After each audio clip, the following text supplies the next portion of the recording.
does it meet these rungs of the ladder, and it helps guide you in what you do every day. The first rung of the ladder is safety. Safety is always first. So safety at RI is our #1 goal every single day. Every time you walk on the unit, you want to feel safe and you want everyone on the unit to be safe. And we talk a lot about how safety is the environment of our units and the things we put in place to ensure safety right off the bat. However, safety also comes into play when we're talking about language, nonverbals, how we're interacting with each other. And so safety is not just environmental, it really goes a whole other step beyond that. And it's really about every single thing you do, you should feel safe. And when you're in crisis and you're not doing well, sometimes it's hard to think about the bigger picture. And so communication is really important, and it's really important to talk to our guests and talk to your team about why safety is important and why we do the things that we do. Here at RI, engagement for those we serve is very important. And when we talk about engagement, we're talking about engagement on 3 different levels: cognitive, the way we think about a thing; emotional, the way we feel about a thing; and behavioral, the way we interact. Being able to come to a safe, warm, welcoming environment communicates to the guest that they matter. Not having plexiglass, not having something in between you to divide you is very, very, very important. It communicates that you are us, we are together in this.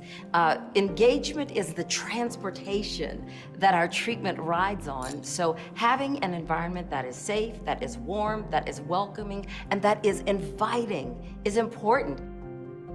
And once they come in, we're able to work together to accomplish their goals. We talk about and we exhibit trauma-informed care for those we serve, but it's also important that the trauma-informed care to those who serve beside us. So we want to make sure as a team that we engage with each other. We want to check in, we want to make sure that everybody is at a place to serve together as a whole and to make those we serve feel welcome. So I just wanted to touch on what we call peer-powered and what we mean by peer-powered. And when we talk about, peer first, peer last, what's really important in that is also peer voice. It's not just peer specialists. It's not just one discipline or the other. It's from the front door to the exit in anyone that a person encounters. So this applies to our doctors, our nurses, about being, person-centered and trauma-informed. But if we're not measuring that, you start to get little islands of service delivery who have decided, well, this is what that means. And then this side interprets it differently. That consistent unified voice has to be measured and supported on an ongoing basis. We don't just collect data to collect data, but that we do things and then we utilize that information to really fuel the changes that we make. And all the changes are to drive better quality of care for people. Every number is a person. And so performance is really important because as you increase the number of people, yes, it matters to your facility to build revenue and increase your margin and keep your facility open. It helps pay all of our amazing staff the wages that they deserve. But behind all of that is a person. It's a person that we're helping, that we're engaging at a level that we know, working at RI, other people don't get. The RI way provides an opportunity for every single person. Everyone has an opportunity to receive hope, help, and healing. Being a beacon of light to those who may be experiencing one of their darkest days. The RI way is really about connecting and engaging with everyone that we meet. It's something to be cherished, something to be honored, because it will work in transformational ways, not just about how we deliver services, but the value of each individual in their professional and personal lives.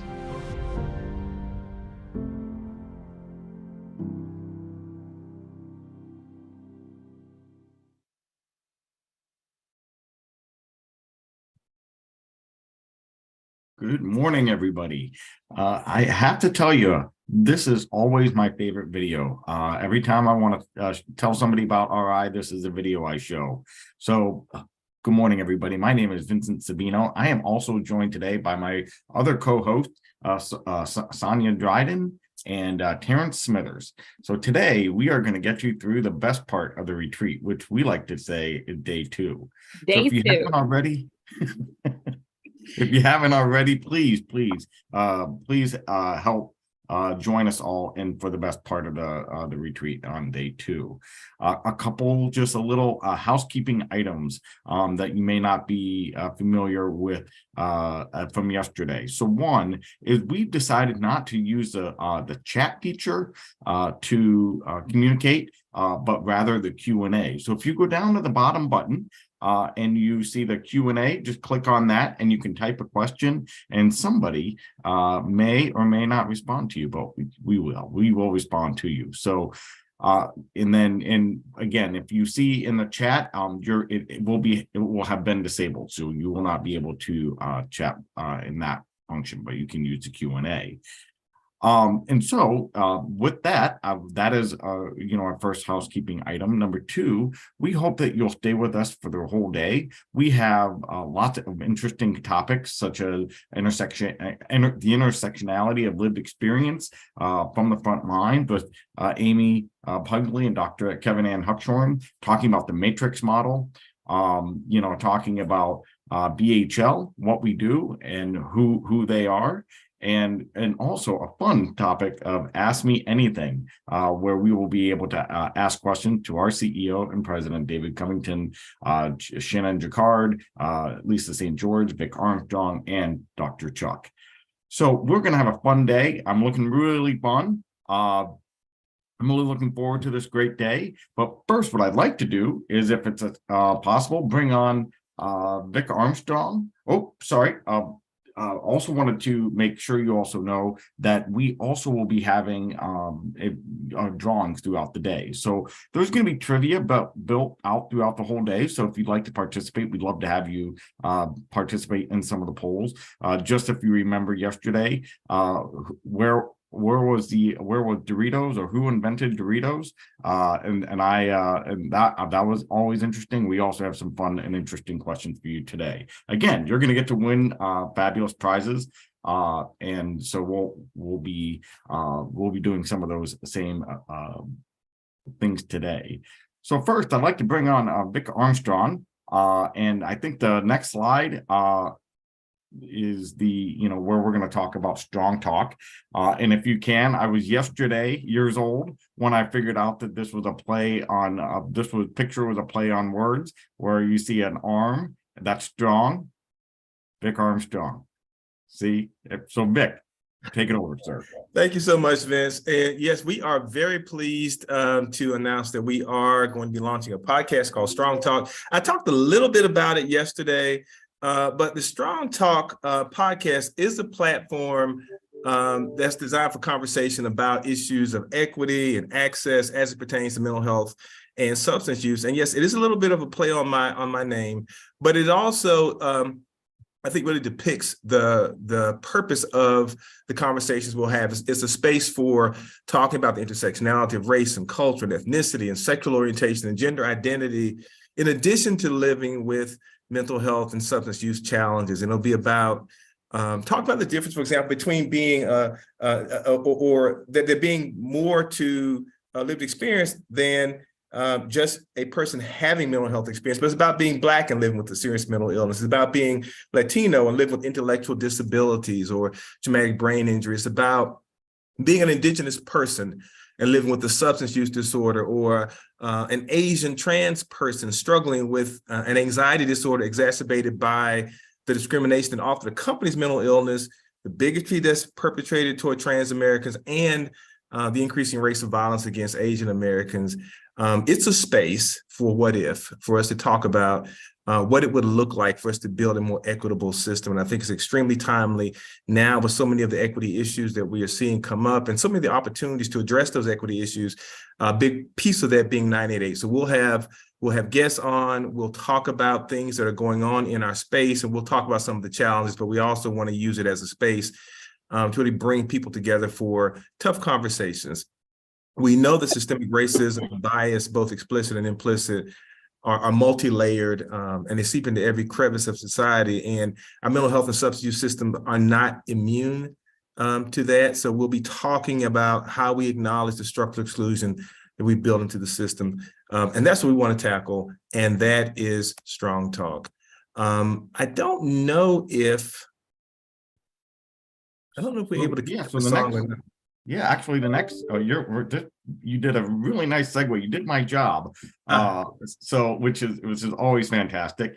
But we're going to move on to the intersectionality with a lived lens. And, you know, Vic, for those that don't know Vic Armstrong, not only is he strong and has arms, he also is our Chief Diversity Officer here at RI International. So he is going to be leading a panel to discuss the intersectionality with a lived lens. So Vic, back to you.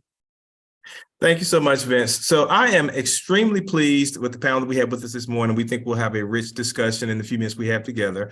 So I'm being joined this morning by Dr. Rochelle Head-Dunham, who's an RI board member. Also Dr. Pierluigi Mancini, an RI board member, Shelby Rowe, RI board member, and Dr. Meiffren-Lézine, who is an RI board member. So they'll be joining me this morning on the panel. Do we have everyone? Yep, got everyone on, I believe. So good morning, panelists. Good morning, Vic. Thank you so much. Morning. Thank you so much. Good morning. Good morning, all. Thank you so much for being willing to join me this morning. And we're going to have a conversation this morning about intersectionality. And I'm hoping it's a conversation that's going to focus not only on what needs to be done regarding equity, but also kind of gets to the point of some of the specific obstacles and point of resistance that we currently face. So let me start by throwing this question out to the panelists. And that is, when we talk about intersectionality, for someone who doesn't know or who's wondering exactly what it is that we mean, what does it mean to you when we say intersectionality in the mental health space? And then also, what are some of those additional challenges that we face as it pertains to intersectionality? And does anyone have the energy to start? I'll hit it off. Thank you. Good morning, everybody. Thank you for making time in your day for being here with us today. I feel honored to be here. You know, intersectionality is really the idea that we have more than one identity. It's a combination of identity markers like gender, race, religion, sexuality, and how they intersect with one another and shape our experience in life. But then they also exist in a mental health space, because our mental health doesn't exist separately from our identity and our identity markers.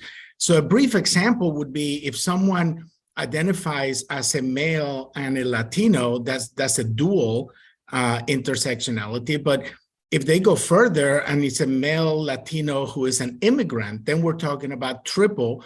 And all of those have a different experience in how we go about in life and what opportunities we have to have the best mental health available to us. Thank you. Thank you. I think that sums up very well. Anyone have anything to add to that? And particularly, I would add that it's our identity as well as the context that we have. So it's kind of that combination of things together, because no matter what our personal identity is or what characteristics we are currently identifying with or that are present priority, the other thing that matters is the environmental context that we're in, who we are around, and what organizations or institutions are around us and how they interact with our identities as well. So that's an interesting point, Dr. Lézine. I'd like to maybe talk about that a little bit more in terms of, and I'd love Dr. Head-Dunham and Shelby to get your thoughts about this as well. When we talk about how systems interact with people that come from these different cultures, different backgrounds, different communities, it has seemed like through the years, it has been the responsibility of the person seeking services to figure out how to have enough situational awareness to navigate the system, as opposed to the system navigating those nuances of race and culture and ethnicity. Can you talk a little bit about some of those challenges and maybe where you see some opportunity there? So I think that we have a healthcare system that's built on siloing. Healthcare is such a massive construct that in order for us to even begin to dismantle it, we have to do it in bite-sized pieces, hence specialization and individuals making decisions from a training perspective to address only component parts of the system. What that does is that creates a system of specialists, but it doesn't create a system of generalists, people who have their mindset or their focus on the entirety of a human being. And so what we're left with is the creation of a divided system of healthcare for which individuals who are seeking healthcare have to navigate. And it's just not roadmapped very well in terms of them being able to get there. And so one of the services that we have defunded in mental health or behavioral health is case management, for example. And so case management was always there to help pull the pieces together and to help shepherd people through the process so that they could get what was strategically important for them to do better in their lives. And I think so some of the solution is in refunding and reappropriating capability within our healthcare system that is targeted at that. So that specialization needs to be revisited and reinvigorated in our system, because people need hand-holding to get through a process that is not complete, by the way, because even with that, we don't have everything that we need. But even the things that are available, people struggle with because they don't have individuals who are help shepherding them through the process. Excellent. Thank you so much. Shelby. Yeah, and I think I want to take the conversation to a little different lens. And, when we're looking at our intersectionality and individuals with various levels of lived experience related to mental health, related to suicide or anything, of those seeking care, either, coming in as a guest at any of our RI facilities or our staff and our team, of knowing that all of those layers, all of those intersections are coming with each of us, either to work or coming with each of our guests in our facilities. And so I think oftentimes in the healthcare system as a whole of designing, and that kind of illusion or mindset of like, this is neutral, like we're providing this neutral care that will be accessible to all. But things when we're looking at accessibility, things like, is the food that we're serving, is the dietary really suitable for all? Are we trying to serve foods that different individuals cannot eat due to religious reasons or other health reasons? To what are you doing? Are you doing prayer groups? Like who are we excluding? And so making sure, and I think that we can create something that is welcoming, of all those intersections, be it your religion, your race, ethnicity, culture, your education background, your physical abilities, of making sure and being deliberate that, because that healing is going to take place in the whole person. And are we welcoming the whole person to come and start their recovery journey with us? So let me dig into that a little bit. So, because part of what I hear you saying is that all access is not access, that there's access in terms of physical proximity, but there's access in terms of resources that speak to me, that I can relate to. And that to me kind of brings to mind the opportunity with 988. I mean, we're sitting in this space where we're rethinking and reimagining how we deliver services, particularly to people experiencing mental health emergencies, but so many opportunities to think about how do we get upstream and who we partner with. And so can we talk a little bit about 988 and where you see some of the opportunity there with 988? Pierluigi, you look like you're ready to go.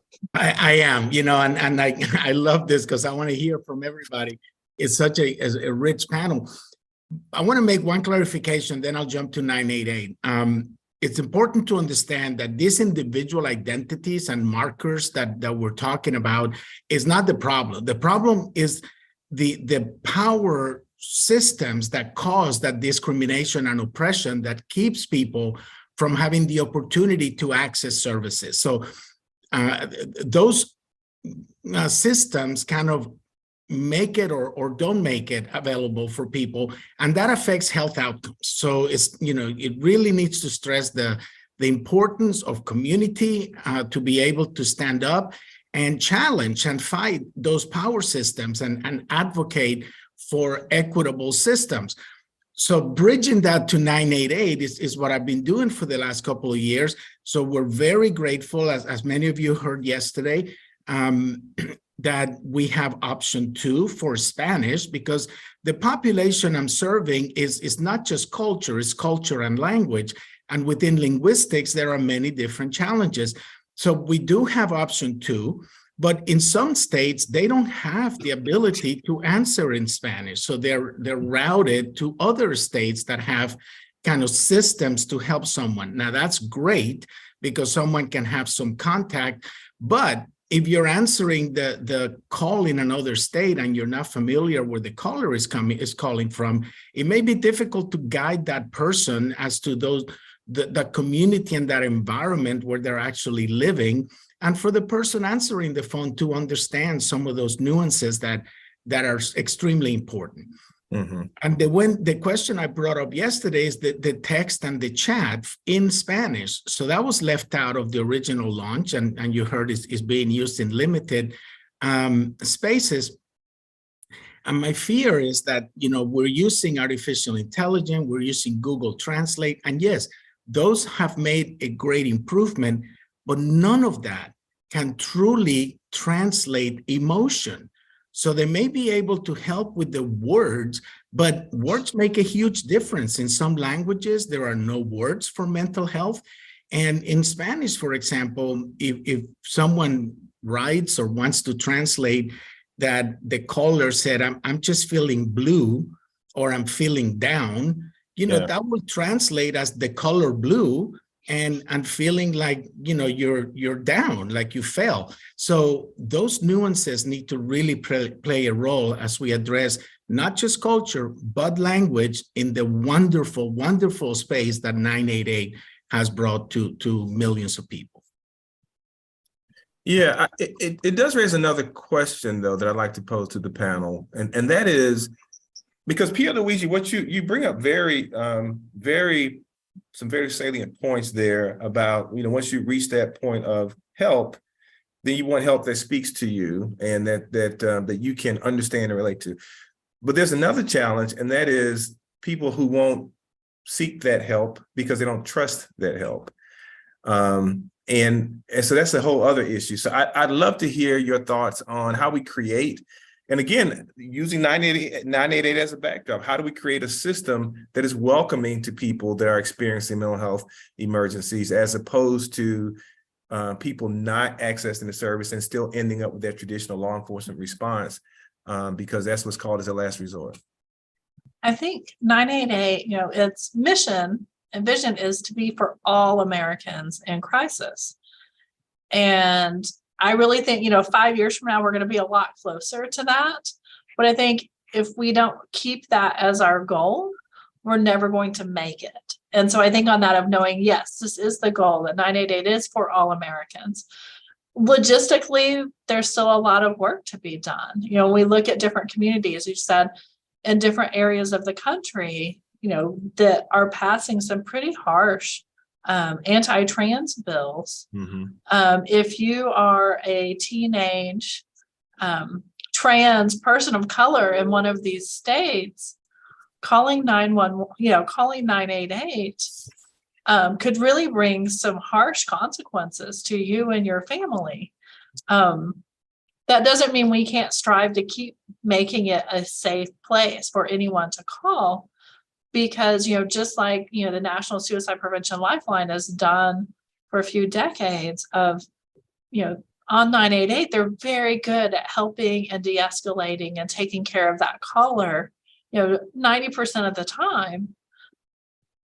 But for how do we, for those most vulnerable, build out that system for the 10% that it will be safe? Yes, that it will not be law enforcement to show up at their house. Or if it is law enforcement, because in many states and rural areas, that is the only responder. There is not mobile response. How do we build up the capacity? And I know RI is investing in that. SAMHSA is investing in that. And so I am very optimistic it is going to get better, but are there populations not currently served? Yeah. Yes. One with tribal communities that I've been advocating for, there's just a lot of differences. Being a tribal citizen is not just a race or ethnicity. This is a political status, your citizenship, you have dual citizenship. And there are areas where there is no 911, where the county does not have jurisdiction. And so calling for help and getting help, the first responder for that area may be a park ranger. And so how do we change the system so that it is accessible for all Americans? So we're not telling any American that 988 is not for you. All right. Dr. Lézine, I see you came off mute. Did you have something to add? I didn't think I'd gone on mute, but okay. I think I would add that, like Shelby was saying, there's a lot of promise there, and we need to fulfill that promise. But one of the things that I like about having the promise there is something that's similar to what I say about post-traumatic growth, that sometimes there is a stopping point that gives you the possibility for making a big change. So now that we have a number that's different than 911, we have the opportunity for people to kind of have not necessarily completely starting from scratch, but starting from a different point than 911 to say, well, there's a chance for there to be a different experience with this 3-digit number than we might have had with 911. So we need to take advantage of that opportunity to do something different with 988 than some people might have had an experience with 911. And so if we are able to achieve that, having it be for all Americans, like Shelby was saying, have it be culturally responsive and have it be aware of the different intersectional identities that people might have, we have that opportunity now that we might not have had just trying to transfer over an old number. So I wanted to add, Vic, that I think we are centered when we talk about 911 on its value being in the specialization of the individuals who are on the other end of the call, being better suited to handle the complex needs of those who have behavioral health issues. I think we're also centered on access because of rurality and lack of availability of services for different populations throughout this country. But I do want to emphasize the importance of equity, because 988 is built in a system of racial inequity, which exists in this country. And so it too will fall prey to the same discriminatory practices that are customary for all of our systems. Pierre was mentioning earlier the whole system needing to change in order for this one piece to be effective. And so I think the work that has to be done around preparing those individuals who serve on the other end of that line and those who create those systems to address the inequities and the needs for people who are different or not mainstream is really, really important for 988 to work. Otherwise, I think you have a group of professionals who understand the pathology very well and are able to provide more of that access to services in more areas, but they still are doing a lot of the same discriminatory things or making people feel uncomfortable to access the system, which was your original question. Why do people, or why should they? Familiarity breeds, content. Access has a lot to do with people feeling like they're understood and that they're welcome in. And so 988 needs to do a lot of work in that area as well. We can't assume that the model, because it's a great model, is going to just work by default. There has to be intentional effort in making sure that the racial issues that are the underbelly discriminatory practices that are the underbelly of a lot of what happens in this country is not exercised even further in the development of the 988 system.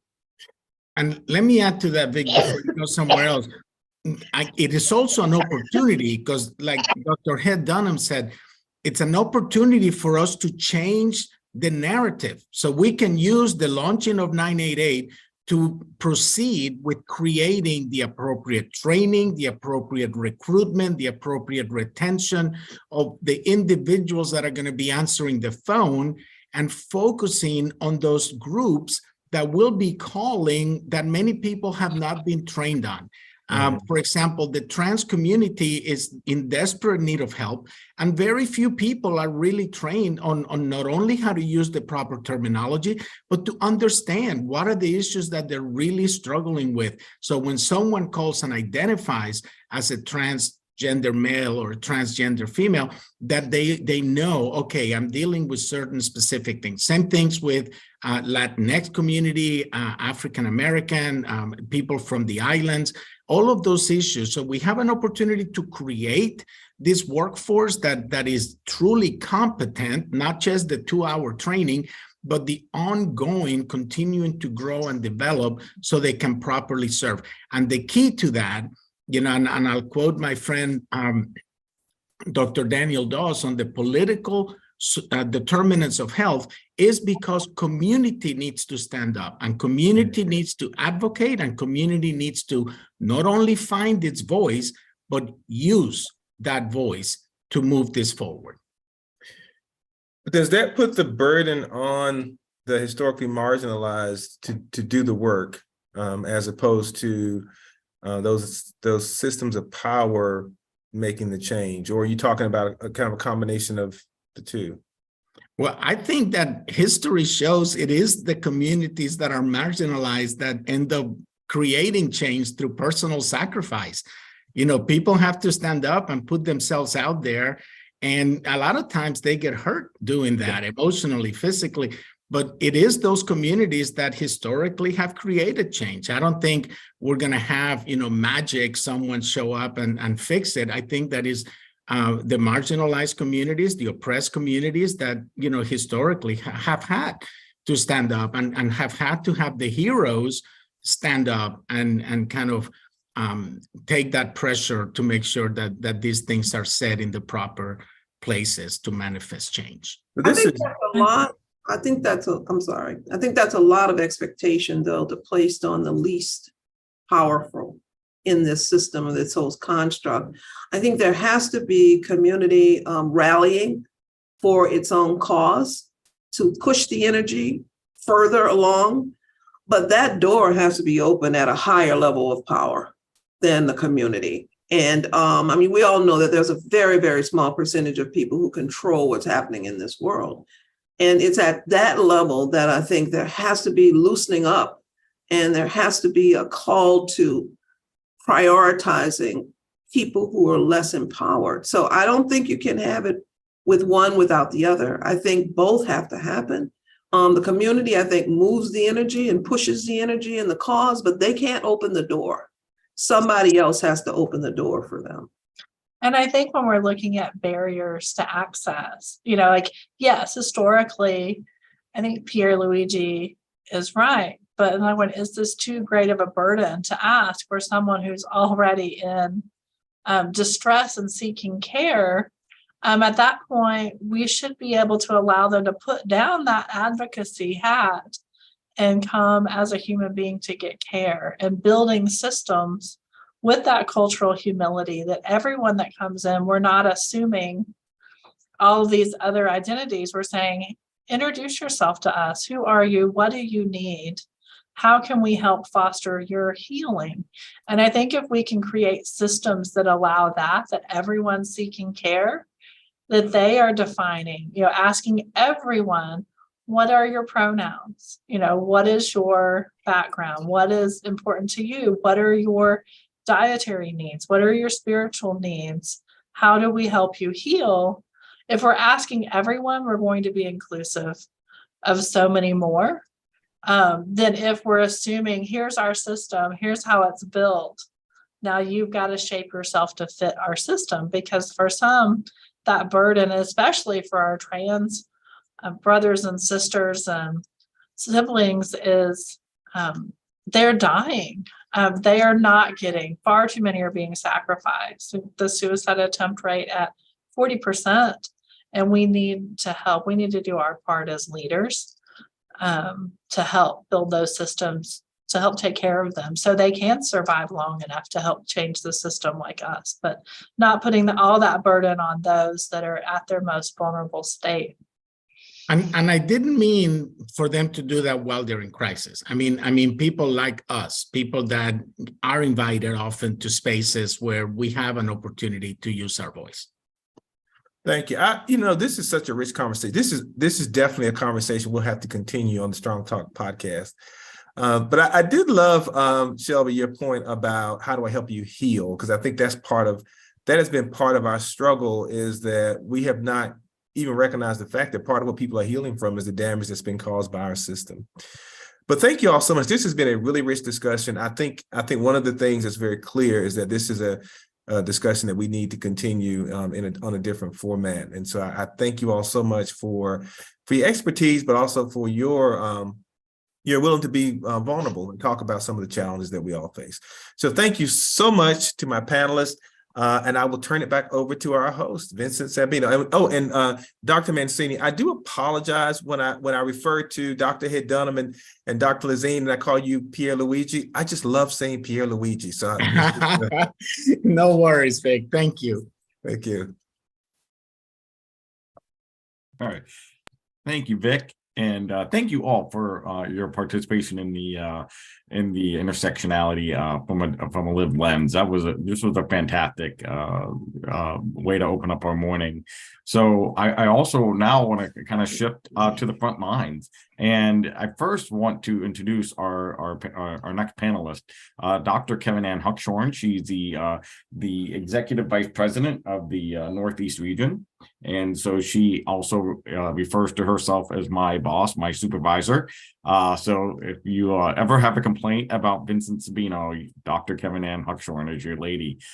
But then the other one I also want to have the distinct pleasure of introducing, and I'm probably the first to announce that Amy Pugsley just graduated with her MBA from the University of North Carolina. So welcome with the MBA. So congratulations for you. The most important question is, are you going to walk at graduation? No, I was, but we gotta retreat here. So yeah. Leadership comes first. So this is where I'm at. Yeah. Well, but in all sincerity, getting an MBA while having a full-time job in life in this environment is no easy feat. So my congratulations from all of us here at RI. And I'm assuming this is an early holiday gift to yourself, I imagine. Yeah. That you planned 3 years in advance. Well done. Yeah. So congratulations. Thank you. All right. Well, I want to turn this back over to Amy and Dr. and Kevin. Please take it away. And from the front lines. Excellent. Kevin, you want to start us off? Sure. Good morning, everyone. This is very cool. I wish we were all together in person, but this is second best. Amy and I got the very cool job of calling all of our sites over the last couple weeks and learning about some, and it's probably only some, of the really out of the box and creative ways so many of us, you, are promoting the RI way, not just for guests, but also for our staff and for our community partners. Personally speaking, it was really impressive and extremely heartwarming, and actually brought tears to my eyes a couple times when we were taping. I hope this presentation inspires you also. Yeah, thank you, Kevin. Thank you. And again, everyone, hi, I'm Amy. I'm the Executive Vice President for RI, and I thank you for asking us to do this, I would say I agree with Kevin that From the Front Lines has been, I think every topic we're talking about, just like the conversation we just came out of, has been so rich with just all of the work that we've been doing and really highlighting what we've done and where we have to go, but all the great work in between that we're doing to get there. And From the Front Lines has been just that. And so Kevin and I had this idea, we were kind of tasked with doing this, and then we had so much great information that rather than bringing on just a couple to spotlight, we wanted to really collect as many as possible and fit it in. Now, we still didn't fit in everybody, so I apologize if you're not fully in the video or just a little clip, but that was just how we were able to get as many as possible from across the country. And so, so really the whole goal of From the Front Lines is telling stories about the RI way and how we implement the RI way, and all the various components of either staff appreciation, guest engagement and wellness, as well as community engagement. And so we've collected some, as Kevin was saying, some stories about each one of those, and kind of put them into different buckets that we're going to share some clips with you. So please, as we move forward, we're going to play some videos. Can everyone see my screen? Kevin, can you see it? Okay, yes. Good. Kind of hard to tell with the switch to Zoom, so I just want to make sure. So as we go through this, we are going to play a little video and then come back and chat for a moment. Please make comments, and if you have questions or other ideas that you all do, share those in the Q&A, and we'll kind of be tracking those, but you'll also be entered in the drawing the more you chat in there. And so we're going to start it off with some amazing stories of how our teams have really shown staff appreciation the RI way.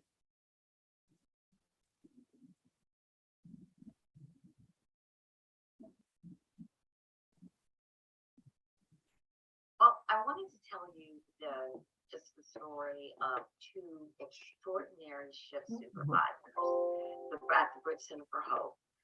And last September, shift supervisors, Kanira Colson, called and she said, hey, I have to leave for a doctor's appointment. And I hadn't heard back from her. And then I got a call later. And I found out that this young woman, life had really just changed completely. She was diagnosed with breast cancer. And here we have this beautiful, young, amazing shift supervisor who's been diagnosed with breast cancer. And what was so amazing was her attitude. After she cried, after she did those things, she got right back up and, okay, what do we need to do? And she actually began her treatment and figure out exactly what she would need to do. And her attitude was absolutely amazing. All of the staff rallied around her. She was not down one day, and I'm sure that she was privately, but publicly, she worked so hard to ensure that we continue to take care of the guest. No matter what she faced, it was just amazing. She continued to work. She continued to go through surgery. And the only time that she took off, of course, was during the surgery. And it was just amazing. The staff rallied around her. She continued to work. And then in the midst of all of this, another shift supervisor was identified, Ernestine Payne, that she had breast cancer. So now we have two shift supervisors that have been diagnosed with breast cancer, going through treatment, and we as a staff just felt that it was really necessary to provide support for them, to encourage them. But what was amazing was their attitude. They worked hard. One was going through radiation. The other was going through chemotherapy. One is losing all of her hair. The other is dealing with, burns and issues and what have you. And yet through all of it, their commitment to quality care, their commitment to the guest was just amazing. And so even as they went through this, the guests could never tell that they were going through such a serious issue. But these are clinicians who are committed to the call. They are committed to our core values, and they never stopped. And their team members filled in for them beautifully. When there were days where they weren't feeling so well, and maybe they would have to take extra time to come to work, and it was no problem. The staff stayed over. If they had to leave a little bit early, the staff would step in. And it was just a testament to the RI way, their commitment to the RI way, their commitment to providing quality care to those who really need it. And I just think that speaks to them as individuals. And so even though they individually were going through this, we as a RI family, we stood with them. So there were days that we wore t-shirts. There were days that we all wore pink. I know that there was some of them went to dinner, and on that fantastic day, a year later, Kanaira was able to ring the bell. And so she went there and she had a t-shirt that had done. What she didn't know is that it was in my mind that I wanted well. I wanted a t-shirt that said well, and she had one that said done, because this was a job well done by both of them, by Ernestine and Kanaira, going through this, providing quality care with such a fantastic attitude. It was just amazing. So Ernestine and Kanaira taught us how to go through tribulations, how to go through difficult situations and still provide quality care, having a cheerful attitude, and just being, to me, amazing women. And I have to salute our staff, because our staff supported them all of the way.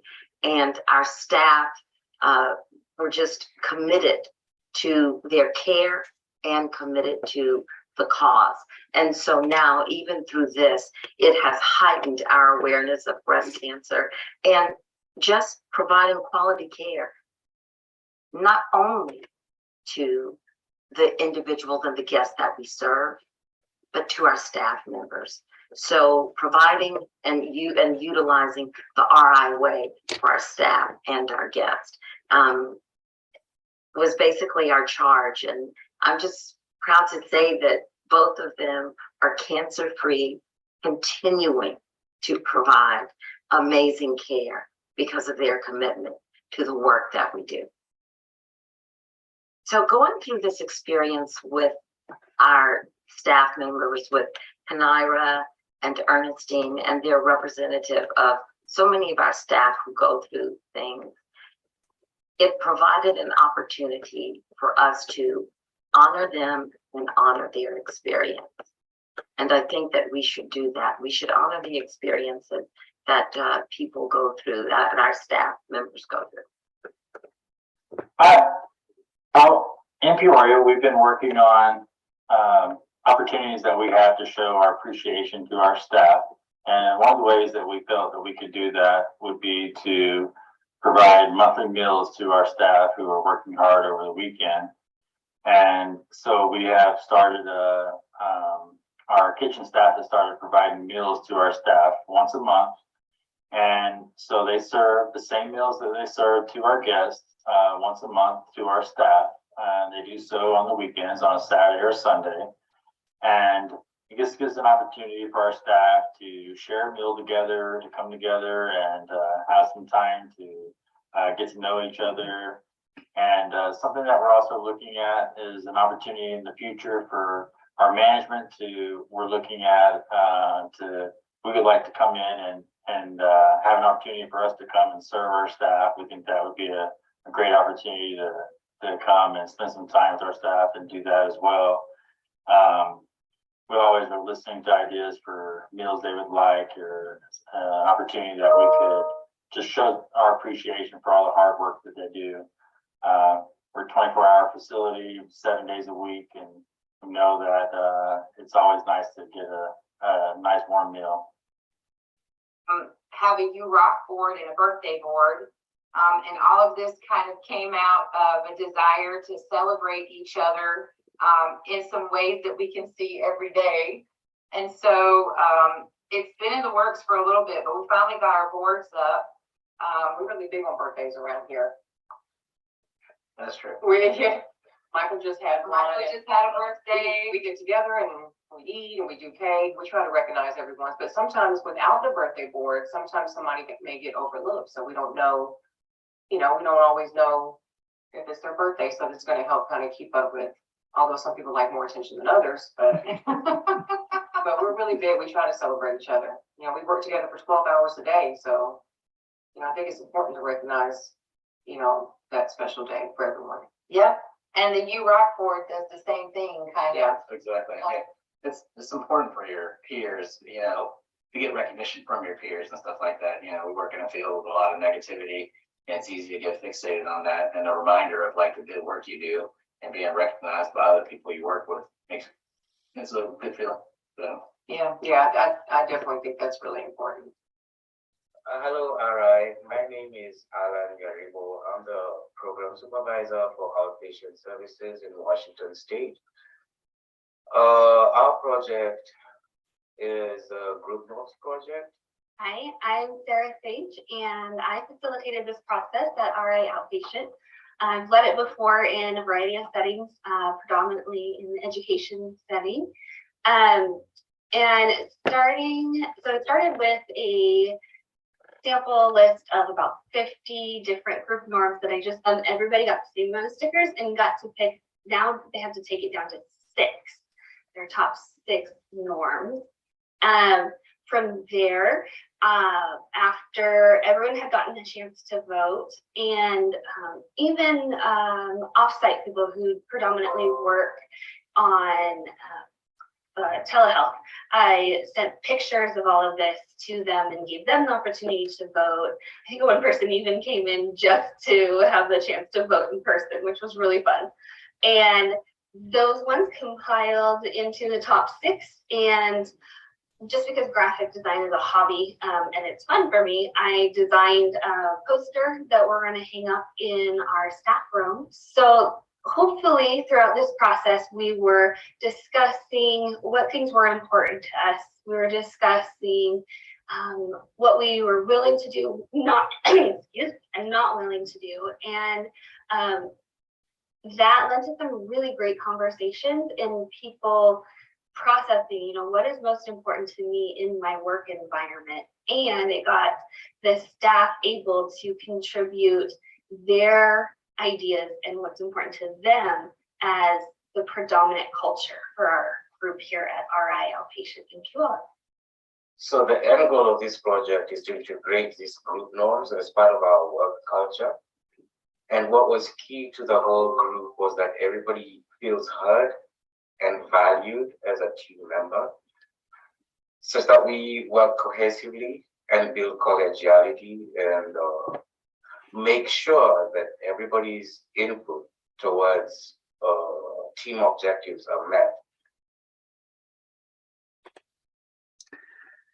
And so what I love about that whole, and there was a lot more around staff appreciation and engagement, but what I really loved about all of that was that those were ideas that are like everybody could implement those things, right? Celebrating birthdays in a very intentional way, coming together, and the idea of group norms and coming up with this whole discussion of what makes you feel valued and heard, and let's come together to collectively decide what that culture is going to be like for our teams and how it aligns with the RI way, and then making that embedded in everything that you do, even bringing on new people, serving staff dinner and lunch and all of those things. I know we do that regularly at all the programs, but what a great idea to do all of those things. And I think all of that leads to why we have such strong teams that would support the 2 individuals at Louisiana Kanira and Ernestine going through such a difficult, challenging time,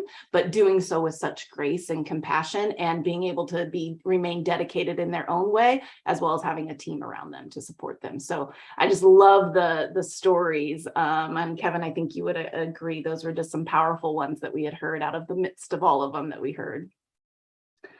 And so we're going to move on into how the RI way with guest engagement and wellness. And we have some clips on how we're engaging guests in different ways and groups that we could be doing at any one of our sites, and the impact that it's made on some of the guests and staff by doing some of these fun things.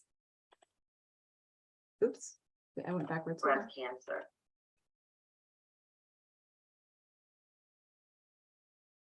Oh, she was diagnosed. Sorry, it keeps going backwards on me. There you go. Hi, my name is Riddle. I'm the program supervisor for CRT Indio. I'm Irene. I work as a peer support specialist here at CRT. And one of the groups that has helped us here at CRT to interact with the guests and kind of get everyone kind of interacting with each other is our therapy ball. So it's one of those kind of like beach ball type of things that are just a solid color. And we write different, statements on there, like what are 3 coping skills? What did you want to be when you grow up? Just several different icebreaker questions. And they love it when we get involved as well. So they'll throw us the therapy ball and we have to answer the question. So it makes us more as one connected, and it just really builds the rapport with the guests. So that way the disclosure that they have with us is a little bit more, what would you say?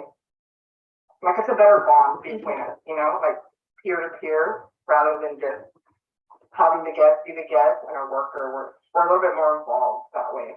It opens that door or the interaction of engagement where they don't have to feel, oh, staff's not going to participate. It's only, us and our peers, or, it's a good icebreaker, like Irene said. So as far as the guests, we have an achievement wall where we display various talents of the guests when they come in. We use this as an engagement tool. The guests are very happy when they come back and actually see their drawings, or anything that they have made while they were here. They enjoy seeing it displayed around, and it also brightens the day of the staff. And so we try to make sure that we display items. Hi, I'm Tamala Watkins. I'm the Virginia State Director for RI here in Chantilly, Virginia. And with me, I have Ben Inks, who is one of our peer recovery support specialists. And we're here today to talk to you guys a little bit about our new pet therapy program. The day that the dogs came was amazing. Coming on fresh on a new shift, there's always that transition moment where you don't know everyone. You have to kind of assert yourself and break the ice and introduce yourself to all the guests that are out there. And on that day in particular, my job was super easy because of the dogs. I know when I walk my own dog, people just respond so well to it. And they responded so well to these dogs that came in there as well. It was a great icebreaker, way to introduce yourself. Hello, my name is Harville. I work in Fife, Washington at RI International, the ENT side. In my personal life, I like to do yoga. So upon me getting hired and going through orientation, I discovered the North Star of RI International, and in that being giving the best quality of care to the guests possible. And I know in my personal life, I want to give myself the best quality of care possible. And I do that in various forms, eating healthy, drinking water, yoga, and etc. But on the topic of yoga, I decided to implement that onto the unit with the guests and to see how that would impact them. And upon doing that, I actually discovered that it gave a lot of the guests more confidence in kind of quieting the noises and the different types of obstacles that they face within their personal being. And so that is something that I definitely wanted to put a lot more steam behind once I started to see that fruit being bared within the guests. So that's a little something that I had loved to do for this company, and I'm glad that it gave some positive results from the guests.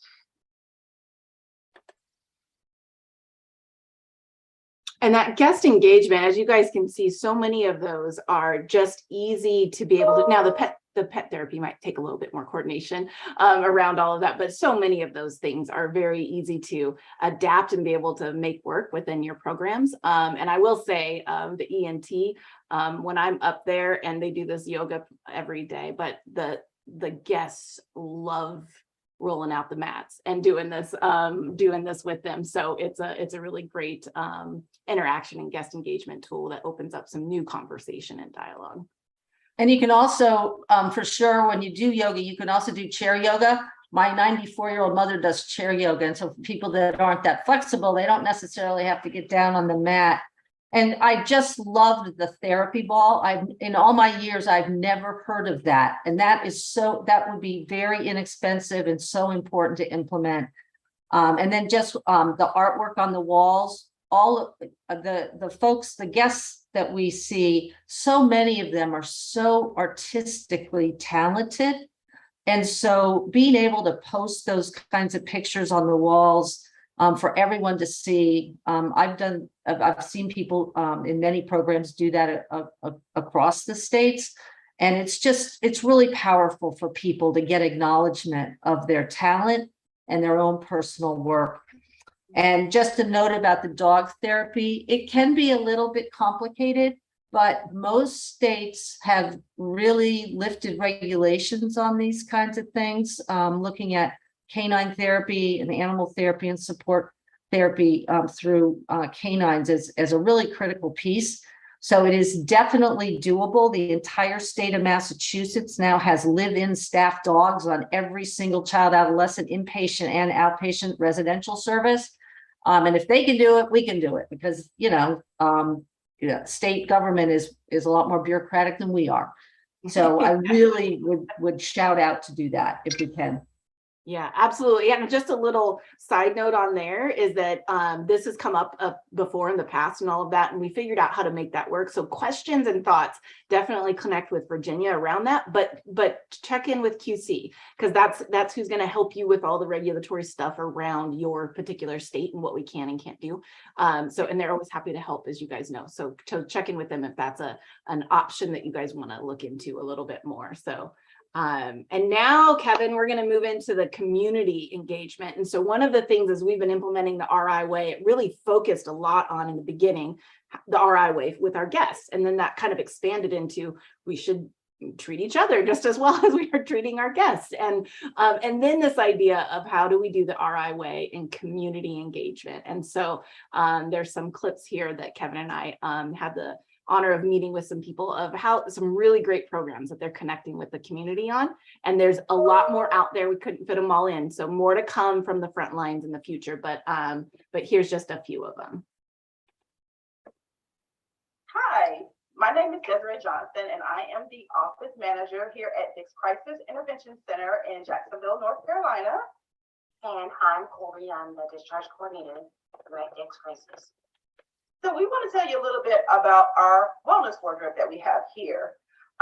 Wonderful wellness wardrobe here so that they can have real world clothes and not scrubs or hospital gowns, because the last thing we want them to do is feel like they're in an institution, that they're not in a recovery, that they are not our guests, when that is exactly what they are. Now, it is such an integrated part of the community. We don't have to do clothing drives anymore. There is too much sometimes. Sometimes it's too much, but we love it because it not only gives us an overflow of things that we need, it gives us such great variety, and the guests do enjoy like the different things, different pants or different shirts that have things, and it makes them feel part of our community if it's only for 3 to 5 days. And a person that feels good with what they're wearing, I mean, it kind of boosts their mentality. It boosts their emotions. It helps with their recovery. And that is one thing that we absolutely want to happen here. We want them to know that we not only care about your mental health, we care about your physical health. We want you to feel good and feel needed, wanted here. Yeah, and you really can't tell the difference between who's staff and who's the guest. That's our badges. Hello, I'm Monica Weldon. I'm the Director of Outpatient Services here in Arizona. We do an annual sock drive every year. So this involves our staff and participants. We get donations from staff and the community of socks and hygiene supplies. And every year we come together, we have an event with a lunch that's created by a nonprofit group called STAR, and have participants come in and they wrap the socks and have lunch, and we play music and have a bit of a holiday event and festive meal. And then when all of the gifts are wrapped, we take them down to CAS, which is a local shelter for people who are unhoused. It's our way of giving back to the community and bringing everyone together. As far as the community, right now we're partnering with the North Carolina Harm Reduction Coalition, and we have what we call harm reduction kits. And so we're very proud to have these kits available for the guests and present these to the guests as they are discharging. I want to talk about some great things that's happening here in Washington for our crisis facilities. We have really worked hard to partnership with some of our community partners. One of the biggest barriers for our guests when you talk about crisis is that many of our guests are homeless, and reached out to two programs, Fresh Start and Where Do They Go? And that could be their barrier. So when we are planning for discharge or looking for resources that will help minimize risk, we look for services where that will help stabilize individuals. Fresh Start is a program throughout the Western Washington region where they provide housing support and case management or wraparound services for individuals who are needing that additional support. And working with the Fresh Start program in our partnership is that we provide funding for that first month's rent housing with the goal that that person would continue on with their mental health services with the support of the Fresh Start program housing. Where do they go? This is a group where we send a referral out just as we would do with the Fresh Start program, and they will provide housing support and 24-hour support to get that person into SUD treatment, rather that's long-term, 27 days or 90 or more days of services.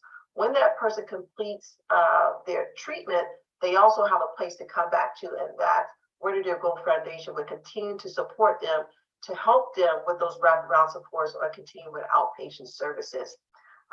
We are really excited about that.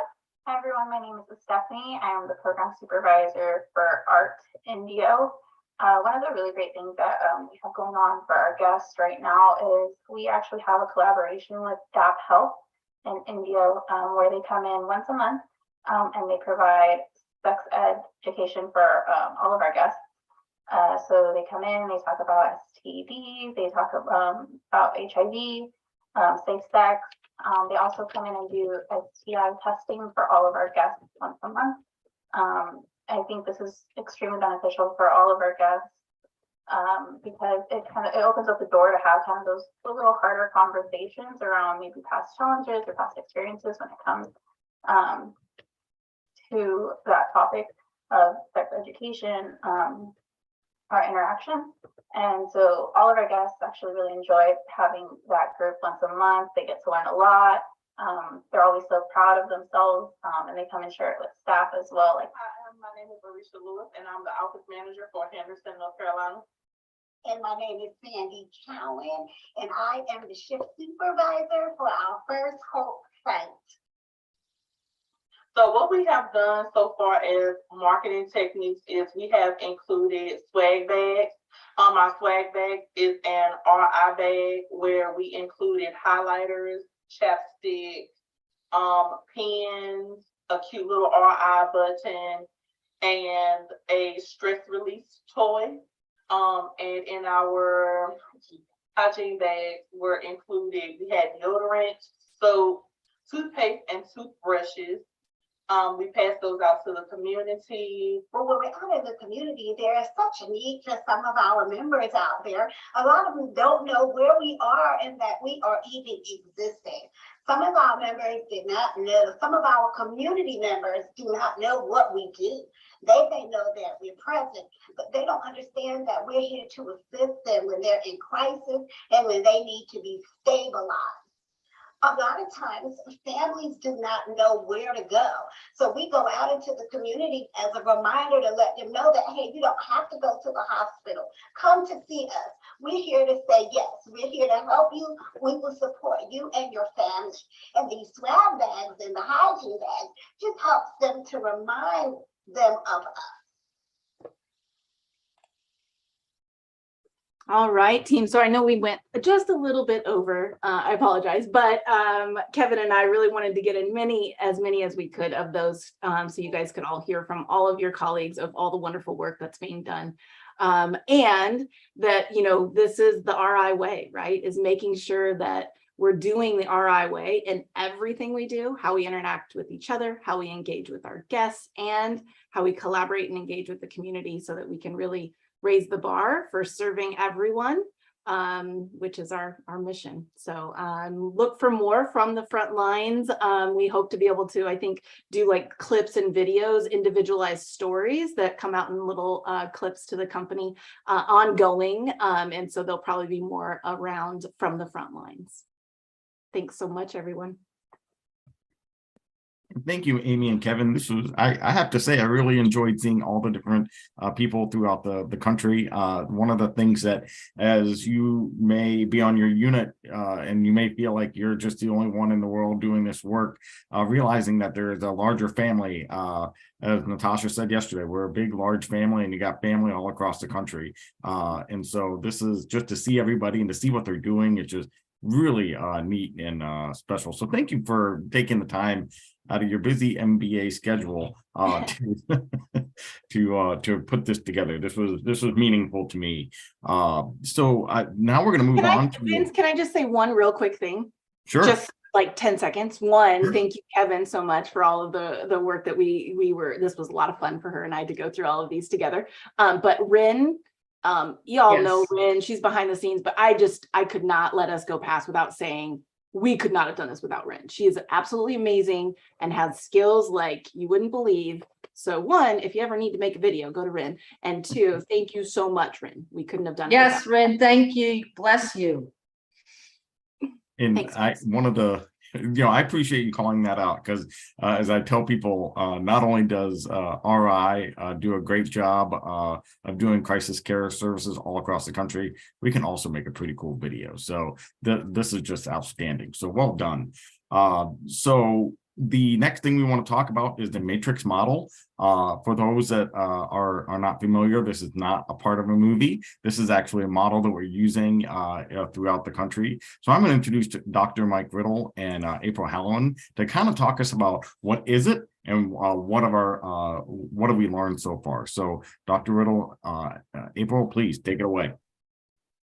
Hello, everybody. It is such a pleasure to be here today and kind of update the team on what we are doing so far with the Matrix Leadership Model. I'm here with April Halloran, who is the program director there and has been a huge support in getting this off the ground there. And I'm going to switch over to my presentation.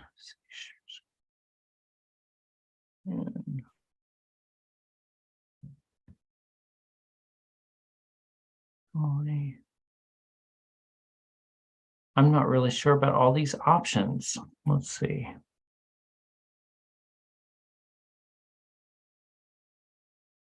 Oh, there we go.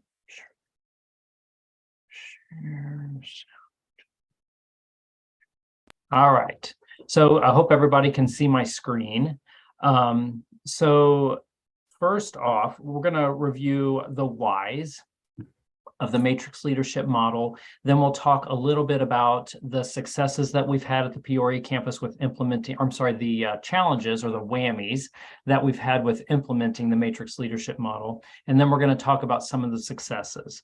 And then we're going to move forward to a more entertaining portion of our presentation today. And we're going to hand it over to Amy and Marley, who are going to be polling the audience. They're going to select different members of the audience to answer questions about the matrix leadership model and earn points towards spins on a game of pressure luck. And whichever of those two wins, the individuals that answered their questions correctly or not will actually win a prize.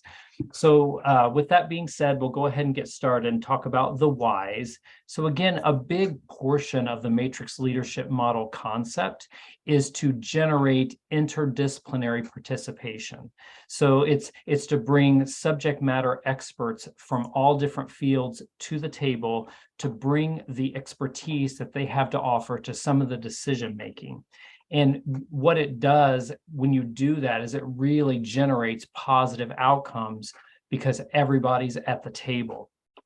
The other thing that it does is it really puts together a framework for quality improvement, which is truly very important. And it does that through the operational performance meetings that you have each month and the clinical performance meetings that you have each month.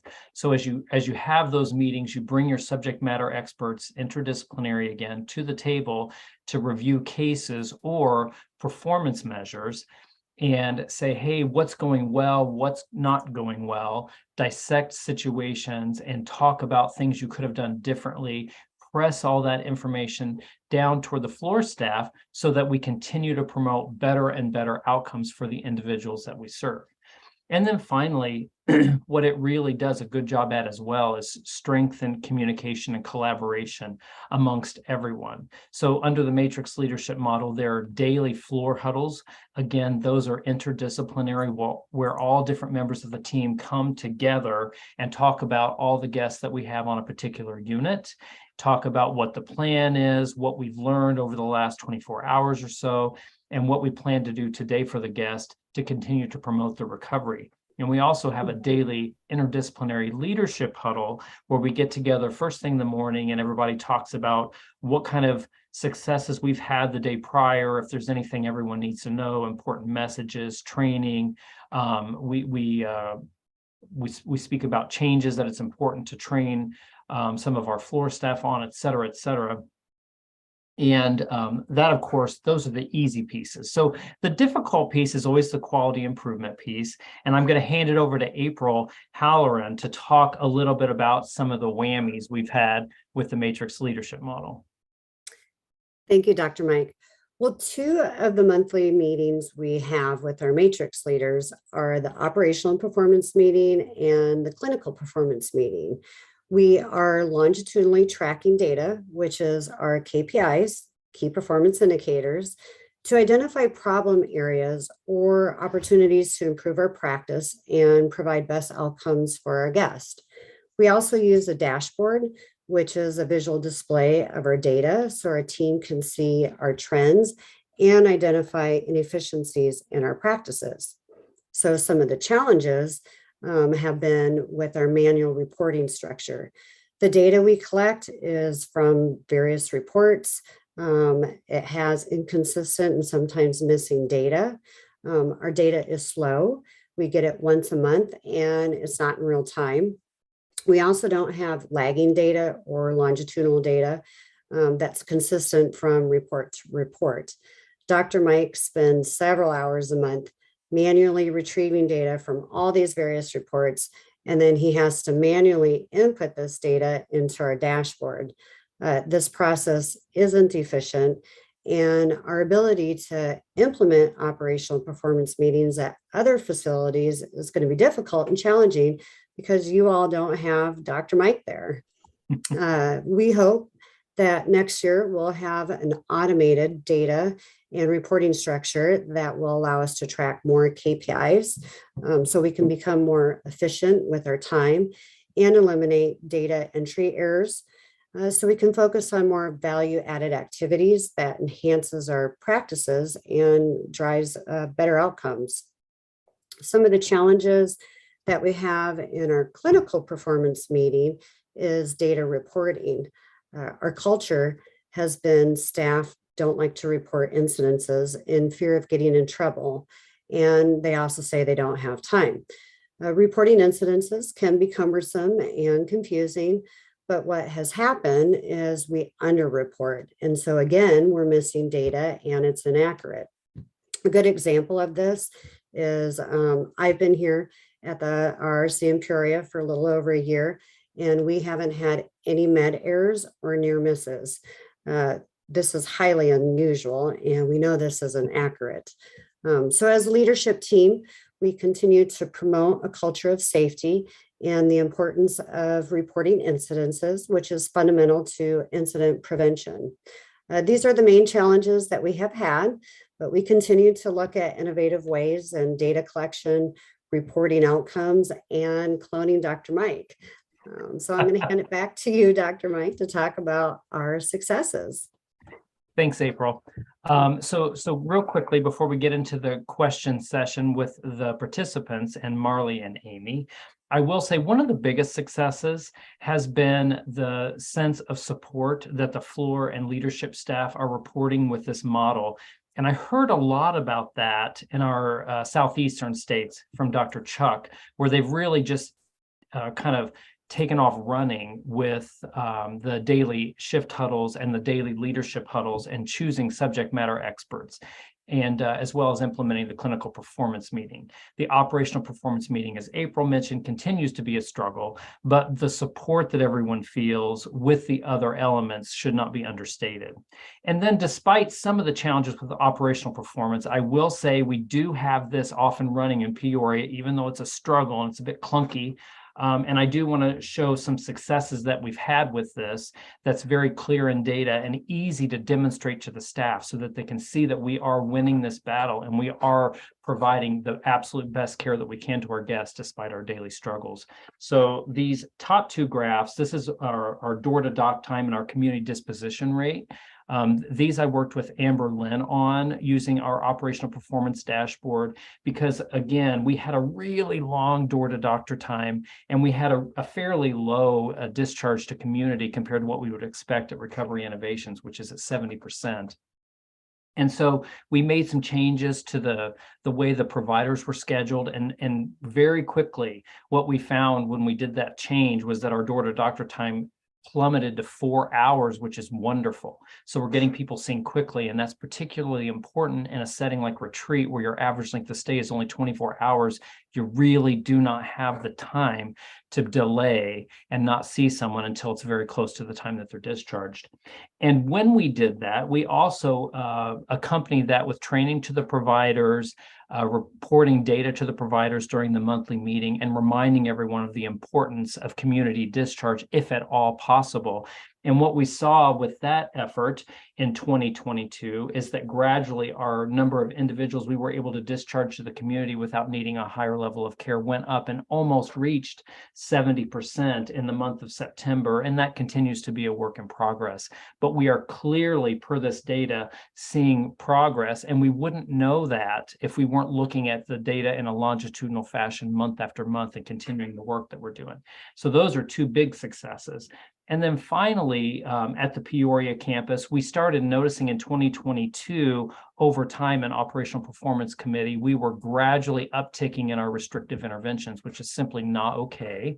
And so what we did was we got together as a team, an interdisciplinary team in Peoria, and we made some decisions on how to drive down this metric. So we generalized our rollout of Safe Clinch so that all staff on the floor were Safe Clinch trained.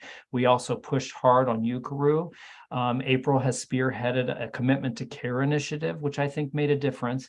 And then what we saw between May and June, which I will admit I was a naysayer. I thought the data wasn't real because it plummeted in June when we completed our training. And I actually had people pull reports out of our OmniCell and say, this cannot be correct. Does this match? And it absolutely did. Our team in Peoria was doing amazing work. And again, a lot of this was spearheaded, and we cut it off early because we saw our data start to trend up, and it's made a substantial difference since that time. So those are some of the successes. And now we're going to move forward with the next portion of the game, which is to earn some spins for Marley and Amy. So again, all the participants in the leadership retreat, pay attention because they are going to pull your name out of the participant list at random. And then I'll need you to unmute yourself when they call you your name. They will read the question and the answers, and we will have whoever they call out give their best guess of the response. Every time you get one right, you're going to earn them a spin. If you don't get it right, they won't get a spin. So, and then we'll play a game of pressure luck. So take it away, Amy and Marley. Good morning, afternoon, RI family. We are going to start with question 1. Why are we adopting the matrix leadership model? A, to break down silos. B, to give site leaders more work to do, because we all know that.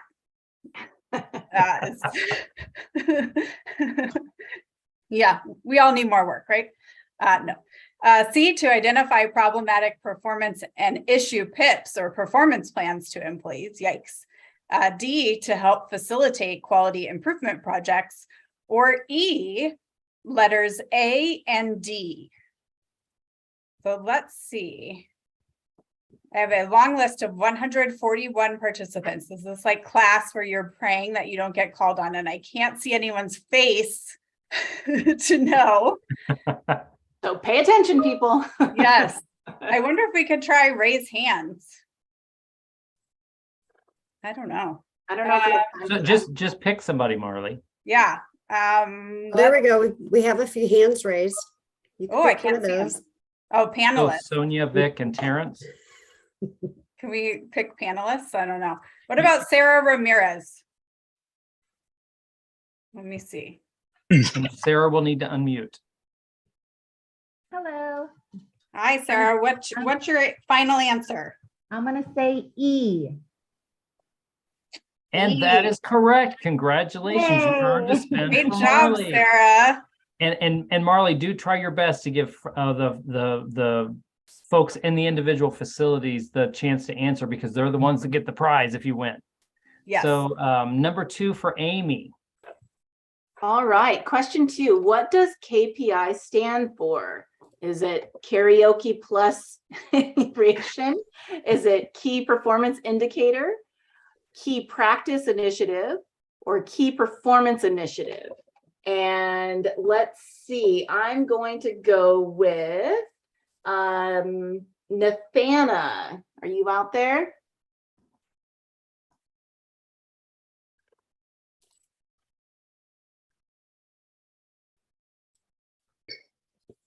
Possibly. Yep. And make sure, Nathana, if you can, unmute. Okay, can you hear me? Yes, we can. Okay, What's your key answer? performance indicators. Very good. That's correct. So Amy gets a spin. Let's do the next. All right. Question 3. Which of these KPIs are typically tracked during the operational performance meeting? A, the number of guests given scrubs each month. B, the number of Ativan tablets administered each month. C, the number of peer absences each month. D, the time from admission to nursing assessment. E, letters A and D, or option F of B and C. This is a tricky one. All right, let's see. Long list of names here. What about Jonah Sharkey? Make sure to unmute. Jonah, are you out there? He put an answer in that says A and D. No, that was close. It was D, the time from admission to nursing assessment. Oh, good try, Jonah. Thank you. That was a tricky one. It was a tricky one. All right, question 4. How do specific elements of the matrix leadership model address the RI key of safety? A, it helps to ensure training and support for frontline clinical staff. B, it helps track and trend performance outcomes over time to ensure process improvement. C, it ensures strong communication amongst all disciplines. D, it helps to identify root causes of specific events. Or E, all of the above. And I am going to go, oh, I'm not going to do it. We need to do program staff, huh? So let's go with Crystal Walton. Crystal, yeah, out there.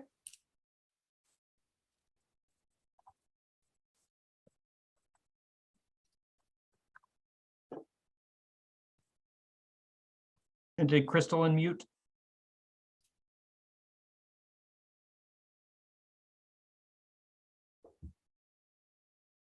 Maybe. Or Natasha, you guys are both from the same.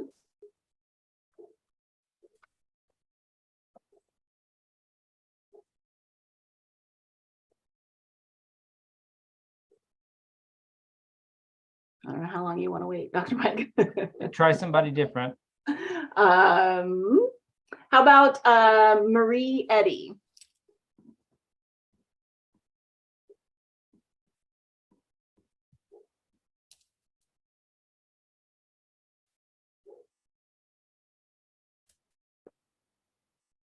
Do we have somebody? How about Alice Scott? She's got her hand raised.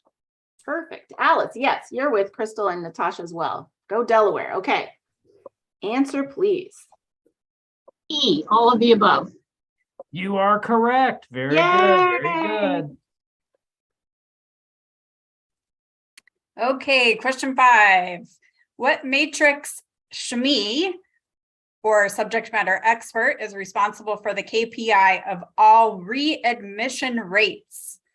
So that would be A, a peer SHME, B, a BHMP, so behavioral health with medical professional SHME, C, social services or clinician SHME.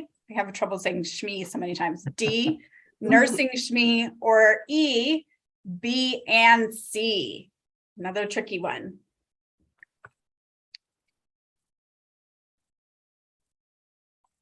We have, see one hand raised. Joseph F, not sure who that is. Joseph, do you have an answer? E. So B That and is C. correct. E is correct. Way to go, Joseph. Good job, Joseph. Excellent. Okay, what is longitudinal data? A, data that takes a long time to review. B, data tracked over an extended period of time. C, data that is cross-sectional in nature. D, data that measures a specific point in time. Or E, none of the above. And let's go with Julie Youngblood out of Washington.